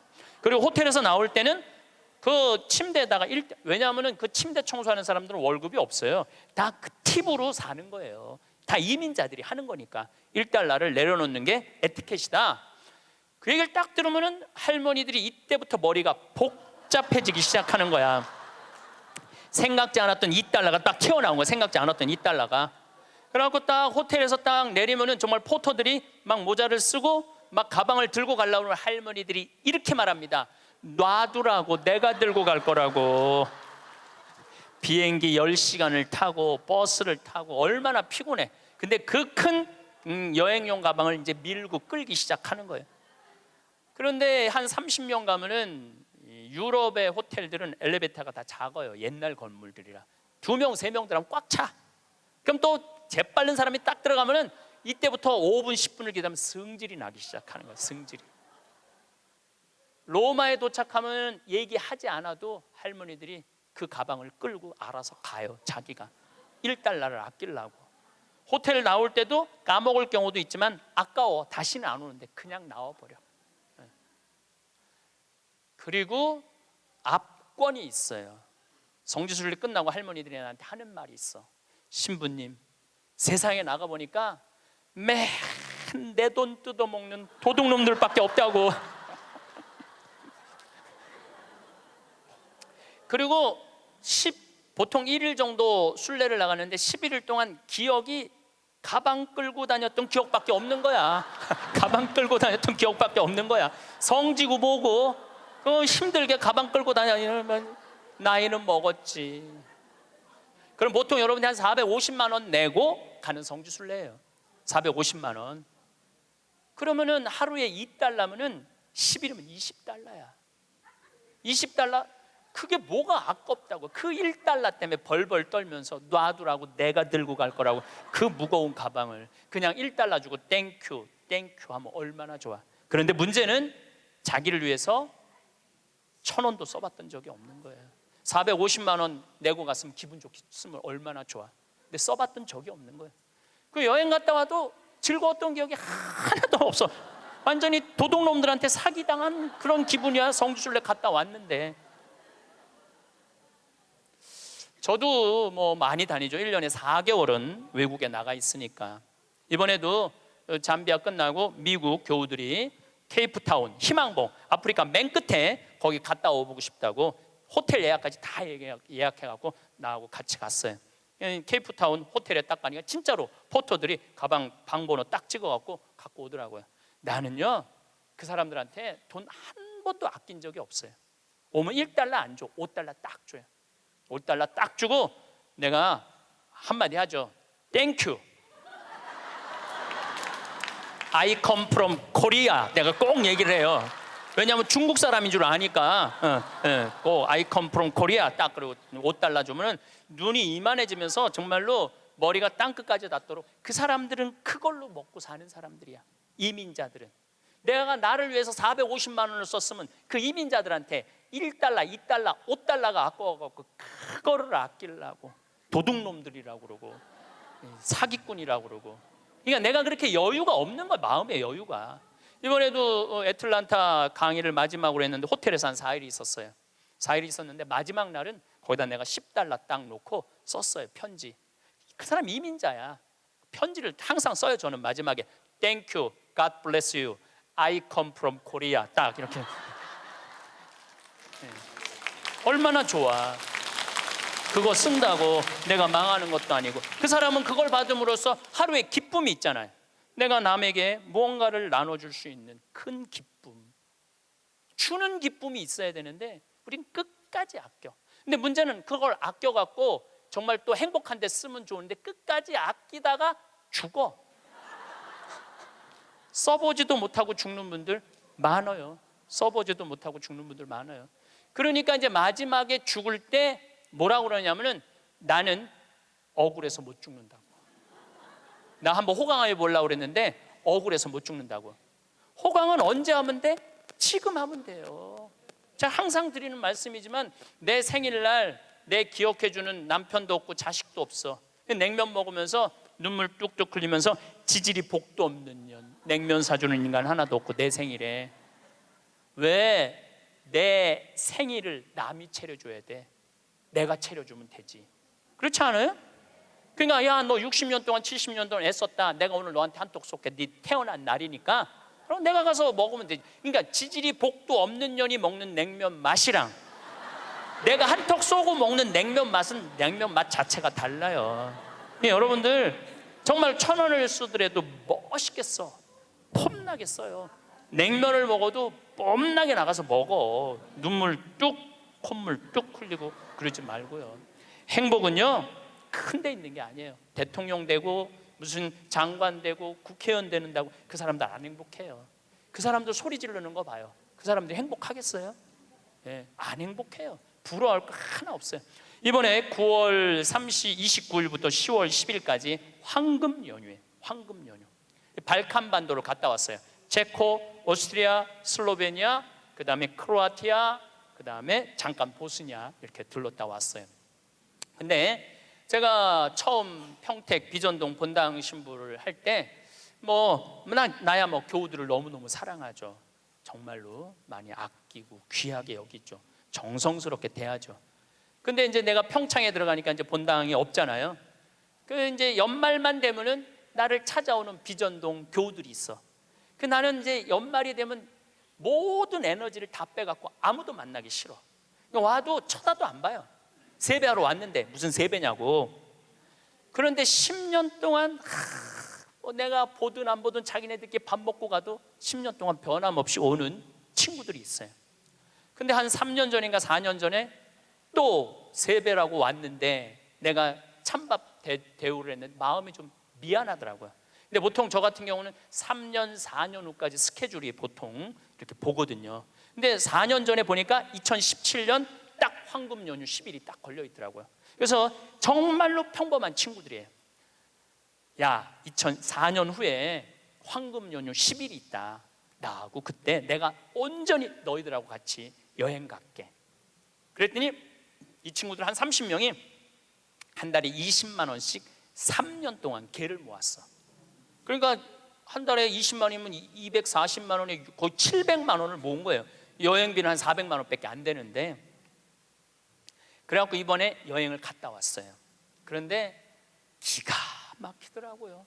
그 성지 나라도 아름답지만은 성지가 너무너무 좋더라고요. 그런데 오스트리아의 마리아 체리라는 성지를 갔어요. 여기저기 너무 다니니까 무슨 성지도 모르고 그냥 계속 가는 거죠. 근데 오후 3시 미사를 이제 경당에서 봉헌하기로 했는데 대성당에 딱 갔는데 대성당은 안 빌려줘요. 우리도 여기 지금 왜 여기 모였는지 알아? 명동 대성당 안 빌려줘서 여기 와 있는 거예요. 대성당은 잘 안 빌려줘요. 그리고 특히 우리 같이 조그만 소규모의 순례객은 아예 안 빌려줘. 그것도 동양 사람들은 이게 커뮤니케이션이 안 되니까 더 안 빌려주죠. 근데 딱 성당을 이제 성모님을 이제 경배 드리려고 들어갔는데 크로아티아 사람이야. 여긴 오스트리아 성지인데 전통 복장을 입고 왔는데 브라스 밴드를 데리고 온 거야. 브라스 밴드를 데리고 와갖고 영성체후 묵상을 하는데 무슨 사연인지 모르는데 그냥 우는 거야. 신부도 울고 그 해설자도 울고 솔로한 사람도 울고 밴드들도 울고 교우들도 울고. 근데 그 음악을 연주하는데 너무 아름답더라고요. 근데 제가 2년 전에 이스라엘 성지순례를 갔는데 한 200명하고 갔는데 그중에 천주교 신자 아닌 자매가 하나 왔었어요. 근데 이 성주순례를 하면서 이게 살아있는 예수님을 느낀 거야. 그리고 거기 또 다 가톨릭 성지잖아요. 이분은 종교가 달랐는데, 그런데 거기서 딱 요르단강에서 딱 거기서 천주교 세례를 받겠다는 거야. 그래서 요르단 강물을 퍼서 그 자리에서 세례를 줬어요. 세례명이 보난데 세례를 줬는데, 얼마나, 내가 세례를 줬으니까 영어로 father라고 그러냐, father, 아버지 아니야, 아버지라고 그러면서 얼마나 안부도 잘 묻고 그러는지. 그래서 이번에 성주순례 데리고 갔어요. 성주순례를 데려갔는데 가톨릭 전례를 많이 못 봤잖아요. 근데 이 아름다운 전례를 보고 싶은 거야. 그래서 막 찾아갖고, 야 빨리 와서 이거 가톨릭 이런 아름다운 전례가 있다. 그걸 보는데 다 우는 거야, 성가를 부르면서. 근데 그 성당의 그 울림이 얼마나 좋아요. 그 옛날 성당들이 울림이 얼마나 좋아. 막 기가 막히더라고. 그걸 한참 보고 있다가 보는데 3시 미사에 내가 제의를 입어야 되는데 5분을 지난 거야. 그래갖고 제의를 못 입었어요. 그래갖고 이제 제의를 입고 그 경당에 가려고 그랬더니 폴란드에서 성주순례 온 신부하고 교우들이 그 경당에 들어가 버린 거야. 그러니까 우리는 미사할 데가 없어진 거예요. 미사할 데가. 그 들어갔는데 어떻게 나오라고 그래? 우리 거니까 나오라고 그럴 수가 있어요. 그런데 우리는 산에를 올라가야 되는 거. 산에를. 대성당은 꿈도 못 꿨고. 그 이제 제대 그 제의실 맡는 형제가 제가 보니까 평신도 갔더라고요. 안 된다고. 저기 산으로 올라가야 된다고. 30분을 또 버스 타고 또 올라가면 우리 스케줄이 다 엉망이 되는 거잖아요. 너무너무. 근데 내 마음에 간절하게 대성당에서 미사를 봉헌하고 싶은 거야. 그 본당 신부가 나왔어요. 대성당에서 미사하고 싶다고. 바실리카거든요. 그랬더니 코리아에서 왔냐고 그래서, 우리 코리아에서 왔다고. 그럼 대성당에서 하라고. 대성당에서 하라고. 이거 아직 박수 칠 것도 아니에요 지금. 대성당에서 하라고 그랬는데 또 내가 키가 조그마니까 짧은 제의를 그 신부님이 다 찾아서 나를 입혀주더라고, 신부님이. 막 그때부터 가슴이 뛰기 시작하는 거예요.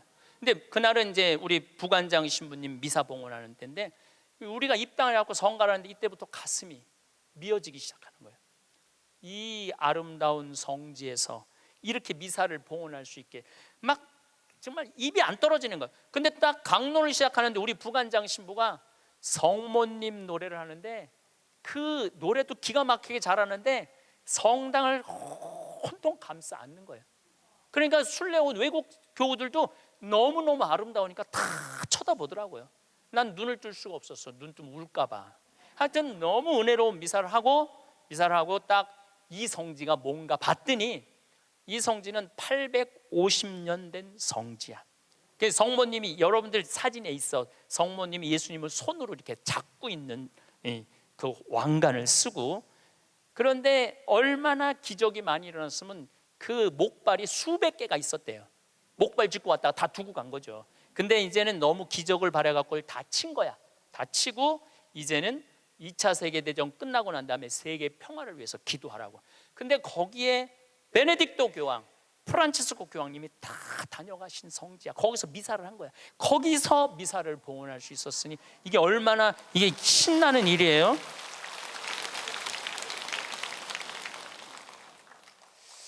저는 그 은혜로운 미사를 봉헌하고, 물론 그 성당뿐만 아니라 곳곳의 성당에서 미사할 때마다 은혜를 너무나 많이 받았어요. 그런데 나하고 같이 30명이 성주순례를 갔는데 거기 있는 분들은 다 일반 직장인들이야. 그냥 직장인들. 그렇게 열심히 신앙생활하고 신부한테 그렇게 잘하고 그렇게 착하고 성실하게 살아왔으면 그 정도는 누릴 자격이 있는 거예요. 그리고 여러분들이 부부가 평생 버는 돈이 23억이래요. 평균 대한민국에서 23억을 벌고 나를 위해서 500만 원 그 아름다운 성지순례 한 번을 못 가? 그리고도 지질이 복도 없는 년 성지순례에 보내주는 사람도 없고. 누가 가면 돼? 내가 가면 돼. 내가. 남이 왜 내 행복을 남편한테 떠넘겨? 왜 내 행복을 자식한테 떠넘겨? 내 행복의 주인공은 누구야?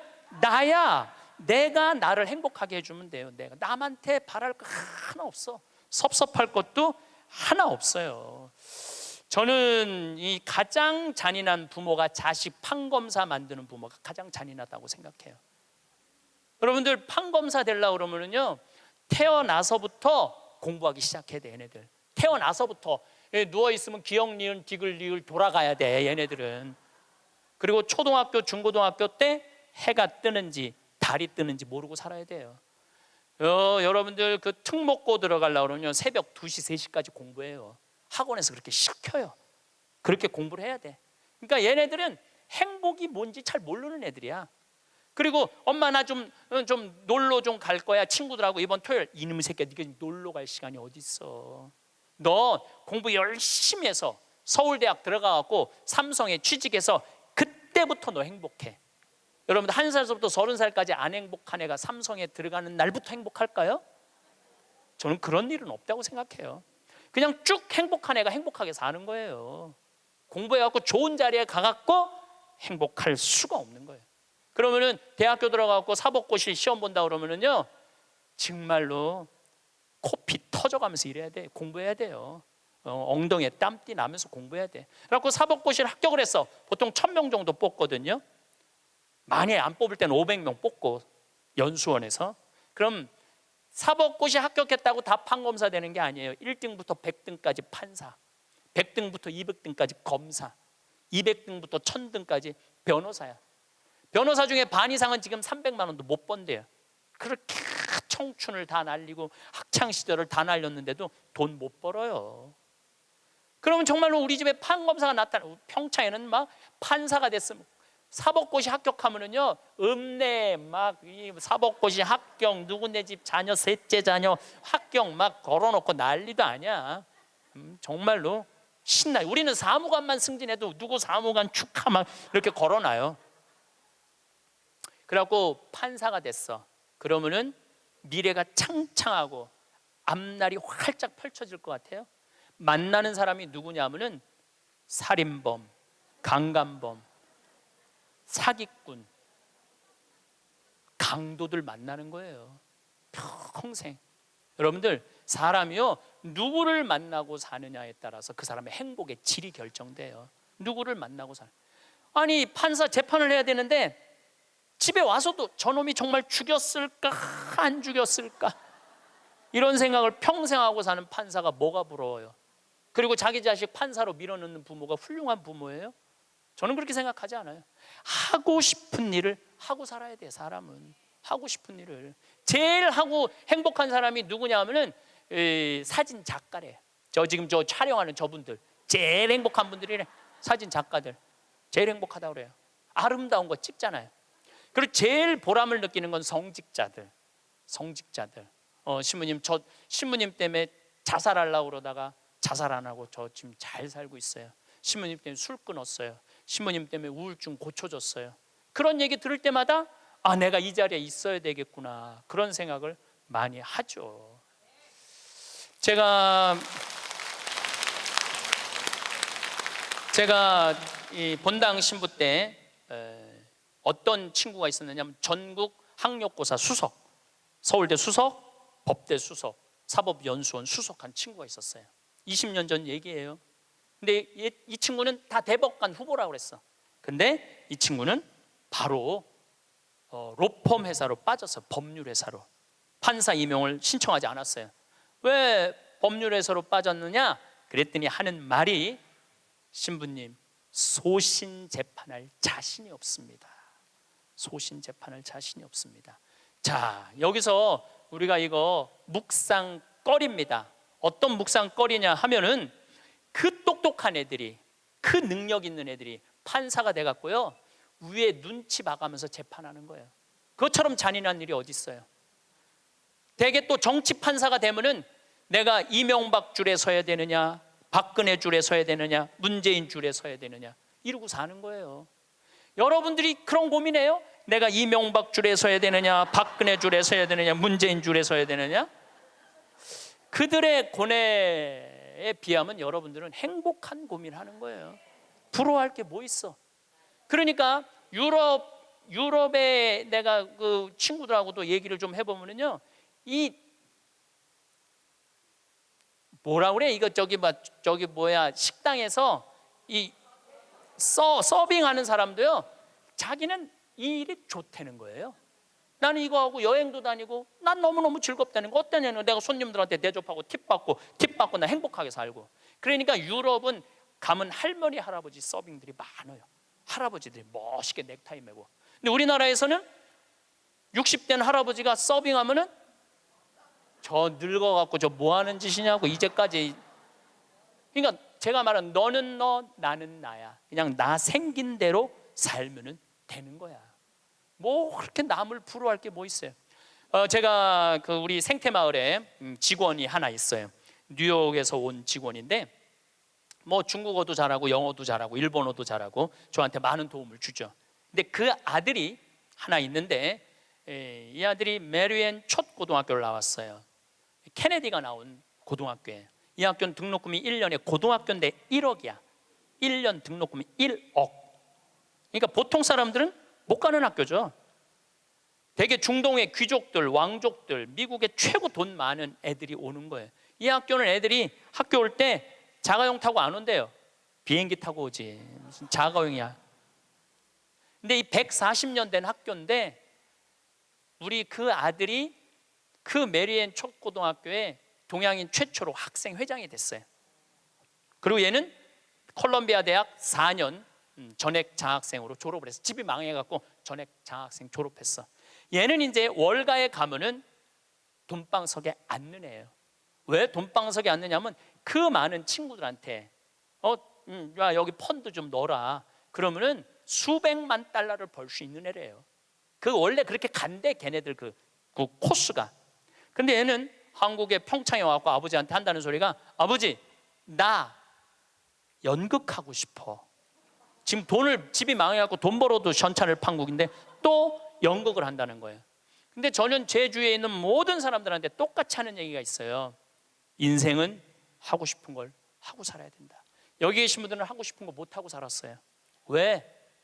여기 50, 60, 70대 특히 6, 70대 여기 우리 자매님들은 대학 가고 싶어도 네가 무슨 대학이야. 오빠가 가야지.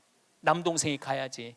그래서 희생당하고 그 다음에 공장에 가고 돈 벌어. 힘들어도 다 집안을 위해서 희생하고 살았어.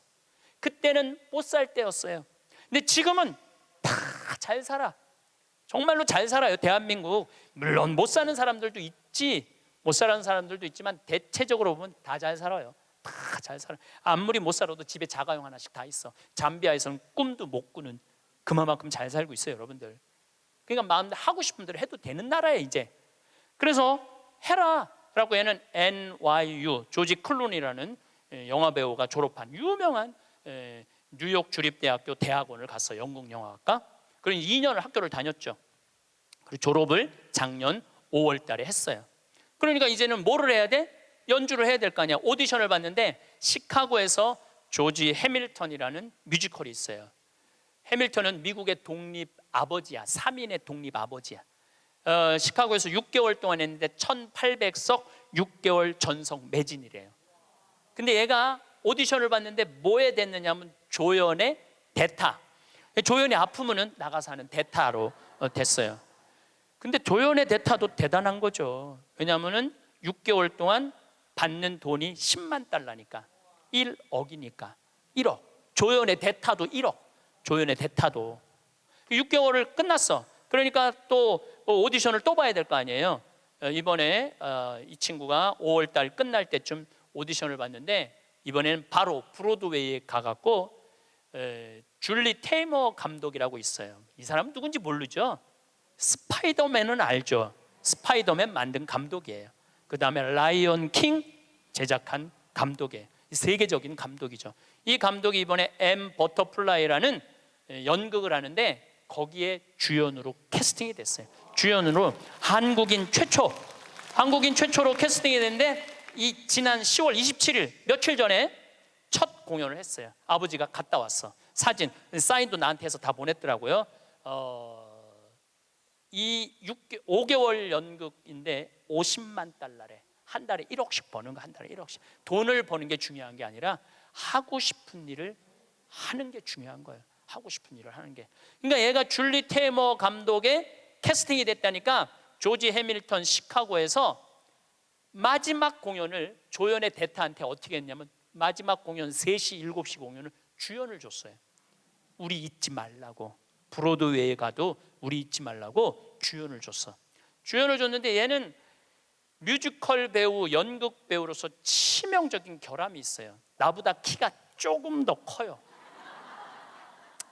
그런데 마지막에 공연하는데 커튼콜을 하는데 15분 동안 커튼콜을 앵콜 박수를 치더라고요.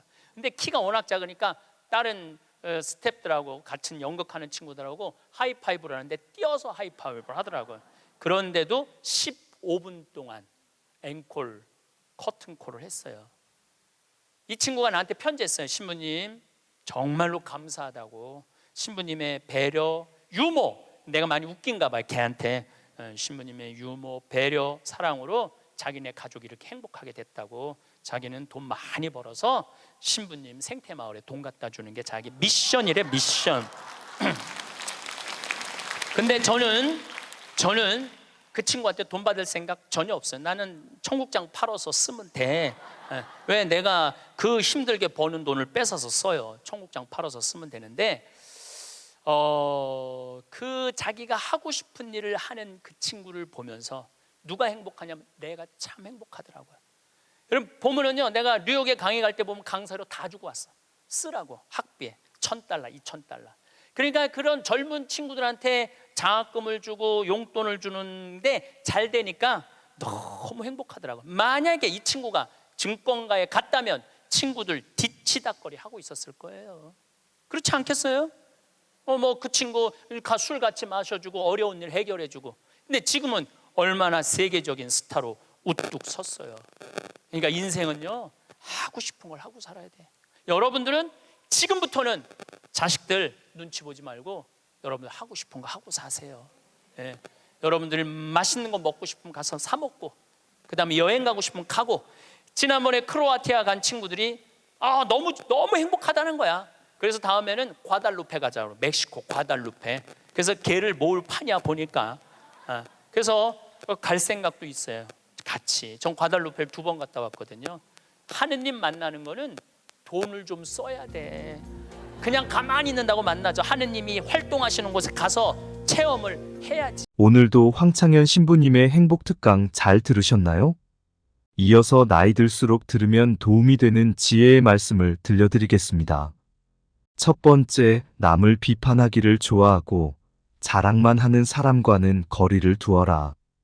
상대방의 입장이 되어보지 않고서 함부로 남을 평가하거나 판단해서는 안 된다.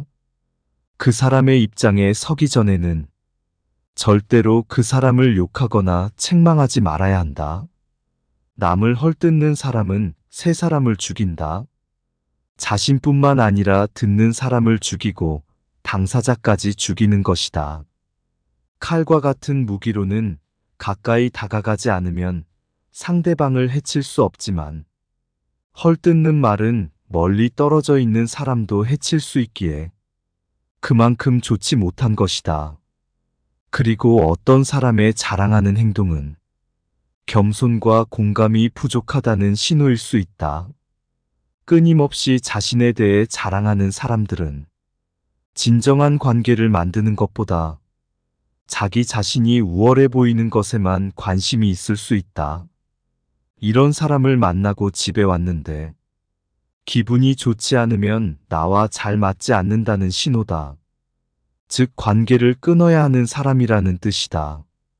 두 번째, 남의 고통을 즐거워하는 사람과는 거리를 두어라. 남의 실수와 연약한 모습을 기뻐하는 것은 실수 행위 그 자체보다 더 나쁘고 교활한 것이다. 다른 사람의 고통과 불행을 즐거워해서는 안 된다. 이런 사람이 당신의 친구라고 생각해보라. 당신이 고통받고 있을 때 그들은 속으로 웃고 있는 사람들일 것이다. 나이가 들어갈수록 인간관계는 현명하게 하여야 하는 것이다. 지금 힘이 없고 약한 사람이라고 우습게 보는 사람이 있다. 살다 보면 일이 잘 풀릴 때도 있지만 잘 안 풀릴 때도 있는 것이 인생이다. 누군가의 인생이 잘 풀리지 않을 때 멸시하고 무시한다면 본인의 인생이 잘 풀리지 않을 때 똑같은 대접을 받게 될 것이다. 세 번째, 심하게 고집부리는 사람과는 거리를 두어라. 지혜로운 자와 벗한다면 자신도 자연스럽게 지혜로워지고 어리석은 자와 벗한다면 당신은 반드시 해를 입게 될 것이다. 자기 말만 맞다고 고집부리는 사람은 피해야 한다. 이런 사람은 남의 의견을 무시하며 귀를 기울이지 않는다. 고집 피우는 사람은 정말 어리석은 사람이다. 이렇게 지나치게 고집스러운 사람을 상대하면 본인의 에너지가 고갈되게 되어 있다. 고집 부리는 사람이 만약 본인의 잘못을 알고 변화를 하려고 하는 사람이 아닌 이상 그 사람과의 관계를 멀리하는 것이 좋다. 네 번째, 질투가 많은 사람들을 멀리하라. 항상 열등감에 휩싸여 주변 사람을 괴롭히는 사람을 멀리하라. 자신의 열등감 때문에 다른 사람을 쉽게 질투하여 끌어내리려는 사람은 손절해야 한다. 이런 사람과 가까이 지내면 엄청난 감정 소모와 에너지 고갈을 겪게 된다. 이런 사람들은 멀리하는 것이 좋다. 관계를 완전히 끊는 것이 어렵다면 멀리해야 한다. 질투는 1000개의 눈을 가지고 있지만 하나도 똑바로 보지 못한다. 선을 행할 때는 선행이 초래하는 어려움과 그것이 가져다 줄 행복을 함께 저울에 올려보라. 악을 행할 때는 일시적인 쾌락이 주는 즐거움과 그것에 뒤따를 불행을 함께 저울에 달아보라. 당신이 남들에게 범한 작은 잘못은 크게 보고 남들이 당신에게 범한 큰 잘못은 작게 보아야 한다. 당신의 친구가 당신에게 있어서 벌꿀처럼 달더라도 전부 갉아먹어서는 안 된다. 다섯 번째, 자기 말만 하는 친구와는 거리를 두어라. 당신은 그를 친구라 생각하지만 그는 당신을 그저 자신의 감정을 해소하는 수단으로 사용하고 있을 뿐이다. 자기 말만 하고 내 얘기를 듣지 않는 사람은 피해야 한다. 내가 어려울 때 힘이 돼준 친구가 진짜 친구인 법이다. 내가 잘 나갈 때는 주변에 사람이 많기 마련이다. 내가 힘이 없고 보잘것없을 때 나를 지탱해주고 믿어준 친구가 진짜 친구이다. 힘없고 어려운 사람은 100번 도와줘라. 그러나 평판이 좋지 않은 사람은 경계하라. 어려울 때 외면하는 사람과는 거리를 두어라. 친구의 처지를 헤아릴 줄 모르는 사람은 멀리하라. 어릴 적부터 함께 지내온 친구라 하더라도 어려운 상황에 처한 친구를 외면하는 친구가 있다. 이런 친구는 아무리 친하더라도 그 사람과는 가까이 지내지 마라.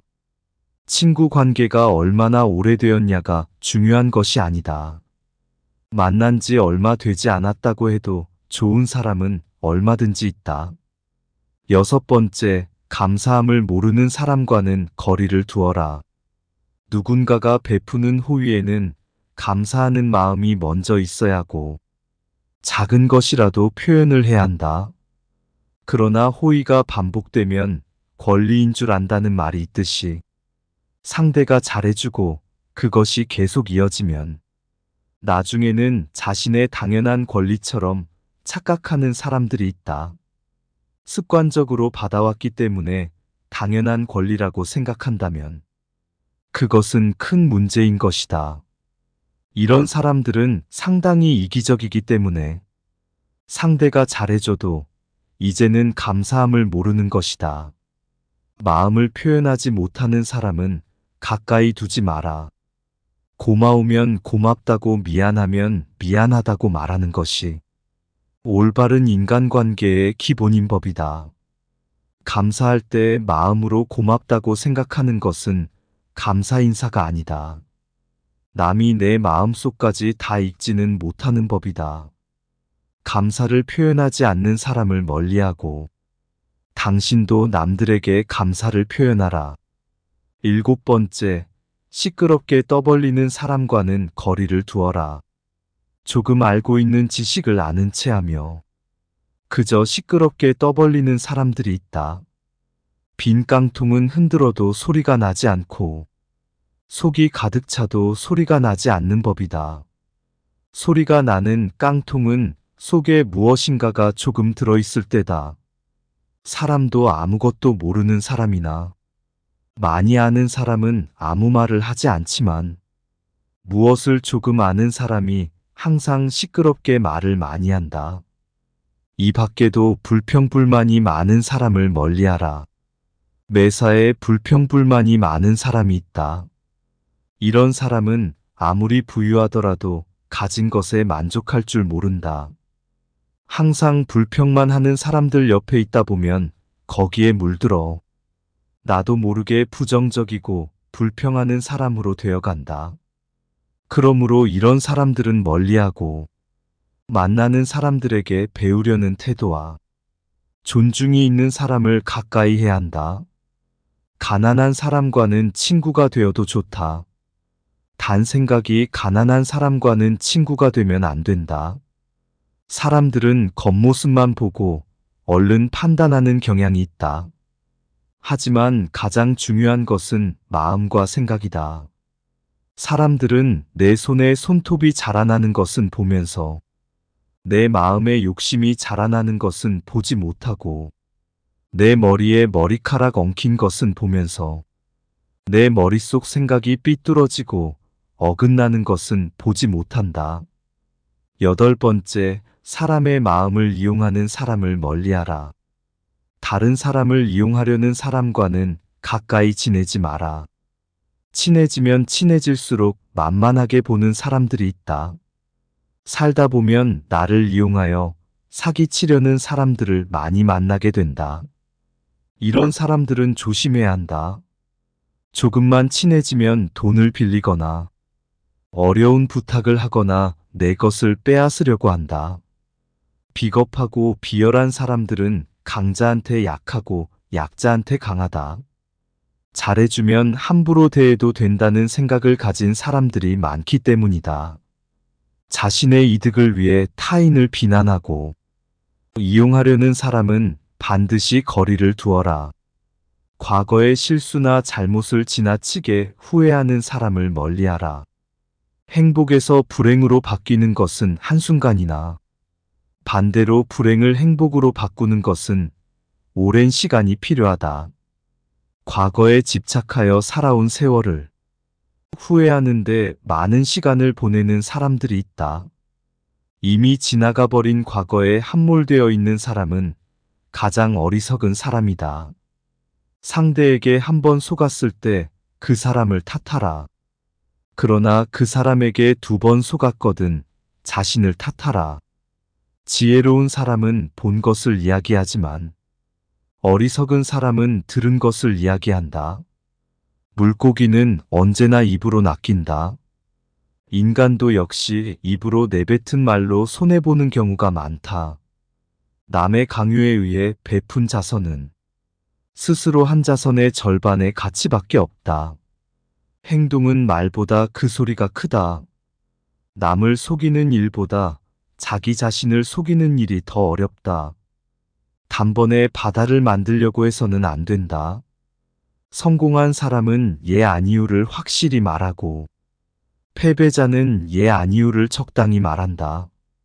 남 앞에서 부끄러워하는 사람과 자기 앞에서 부끄러워하는 사람 사이에는 큰 차이가 있다. 성공한 사람은 과정을 위해 살고 패배자는 결과를 위해 산다. 우물에 침을 뱉는 자는 언젠가 반드시 그 물을 마시게 된다. 너 자신을 다스려라. 그러면 당신은 세계를 다스리게 될 것이다. 과거는 미래를 위해 선로를 놓는다. 오늘 행복한 사람이 반드시 내일도 행복한 것은 아니다. 성공을 향해 대담하게 나아가고 꿈꾸는 삶을 살기 위해 노력한다면 평범한 시기에 뜻밖의 성공을 접하게 될 것이다.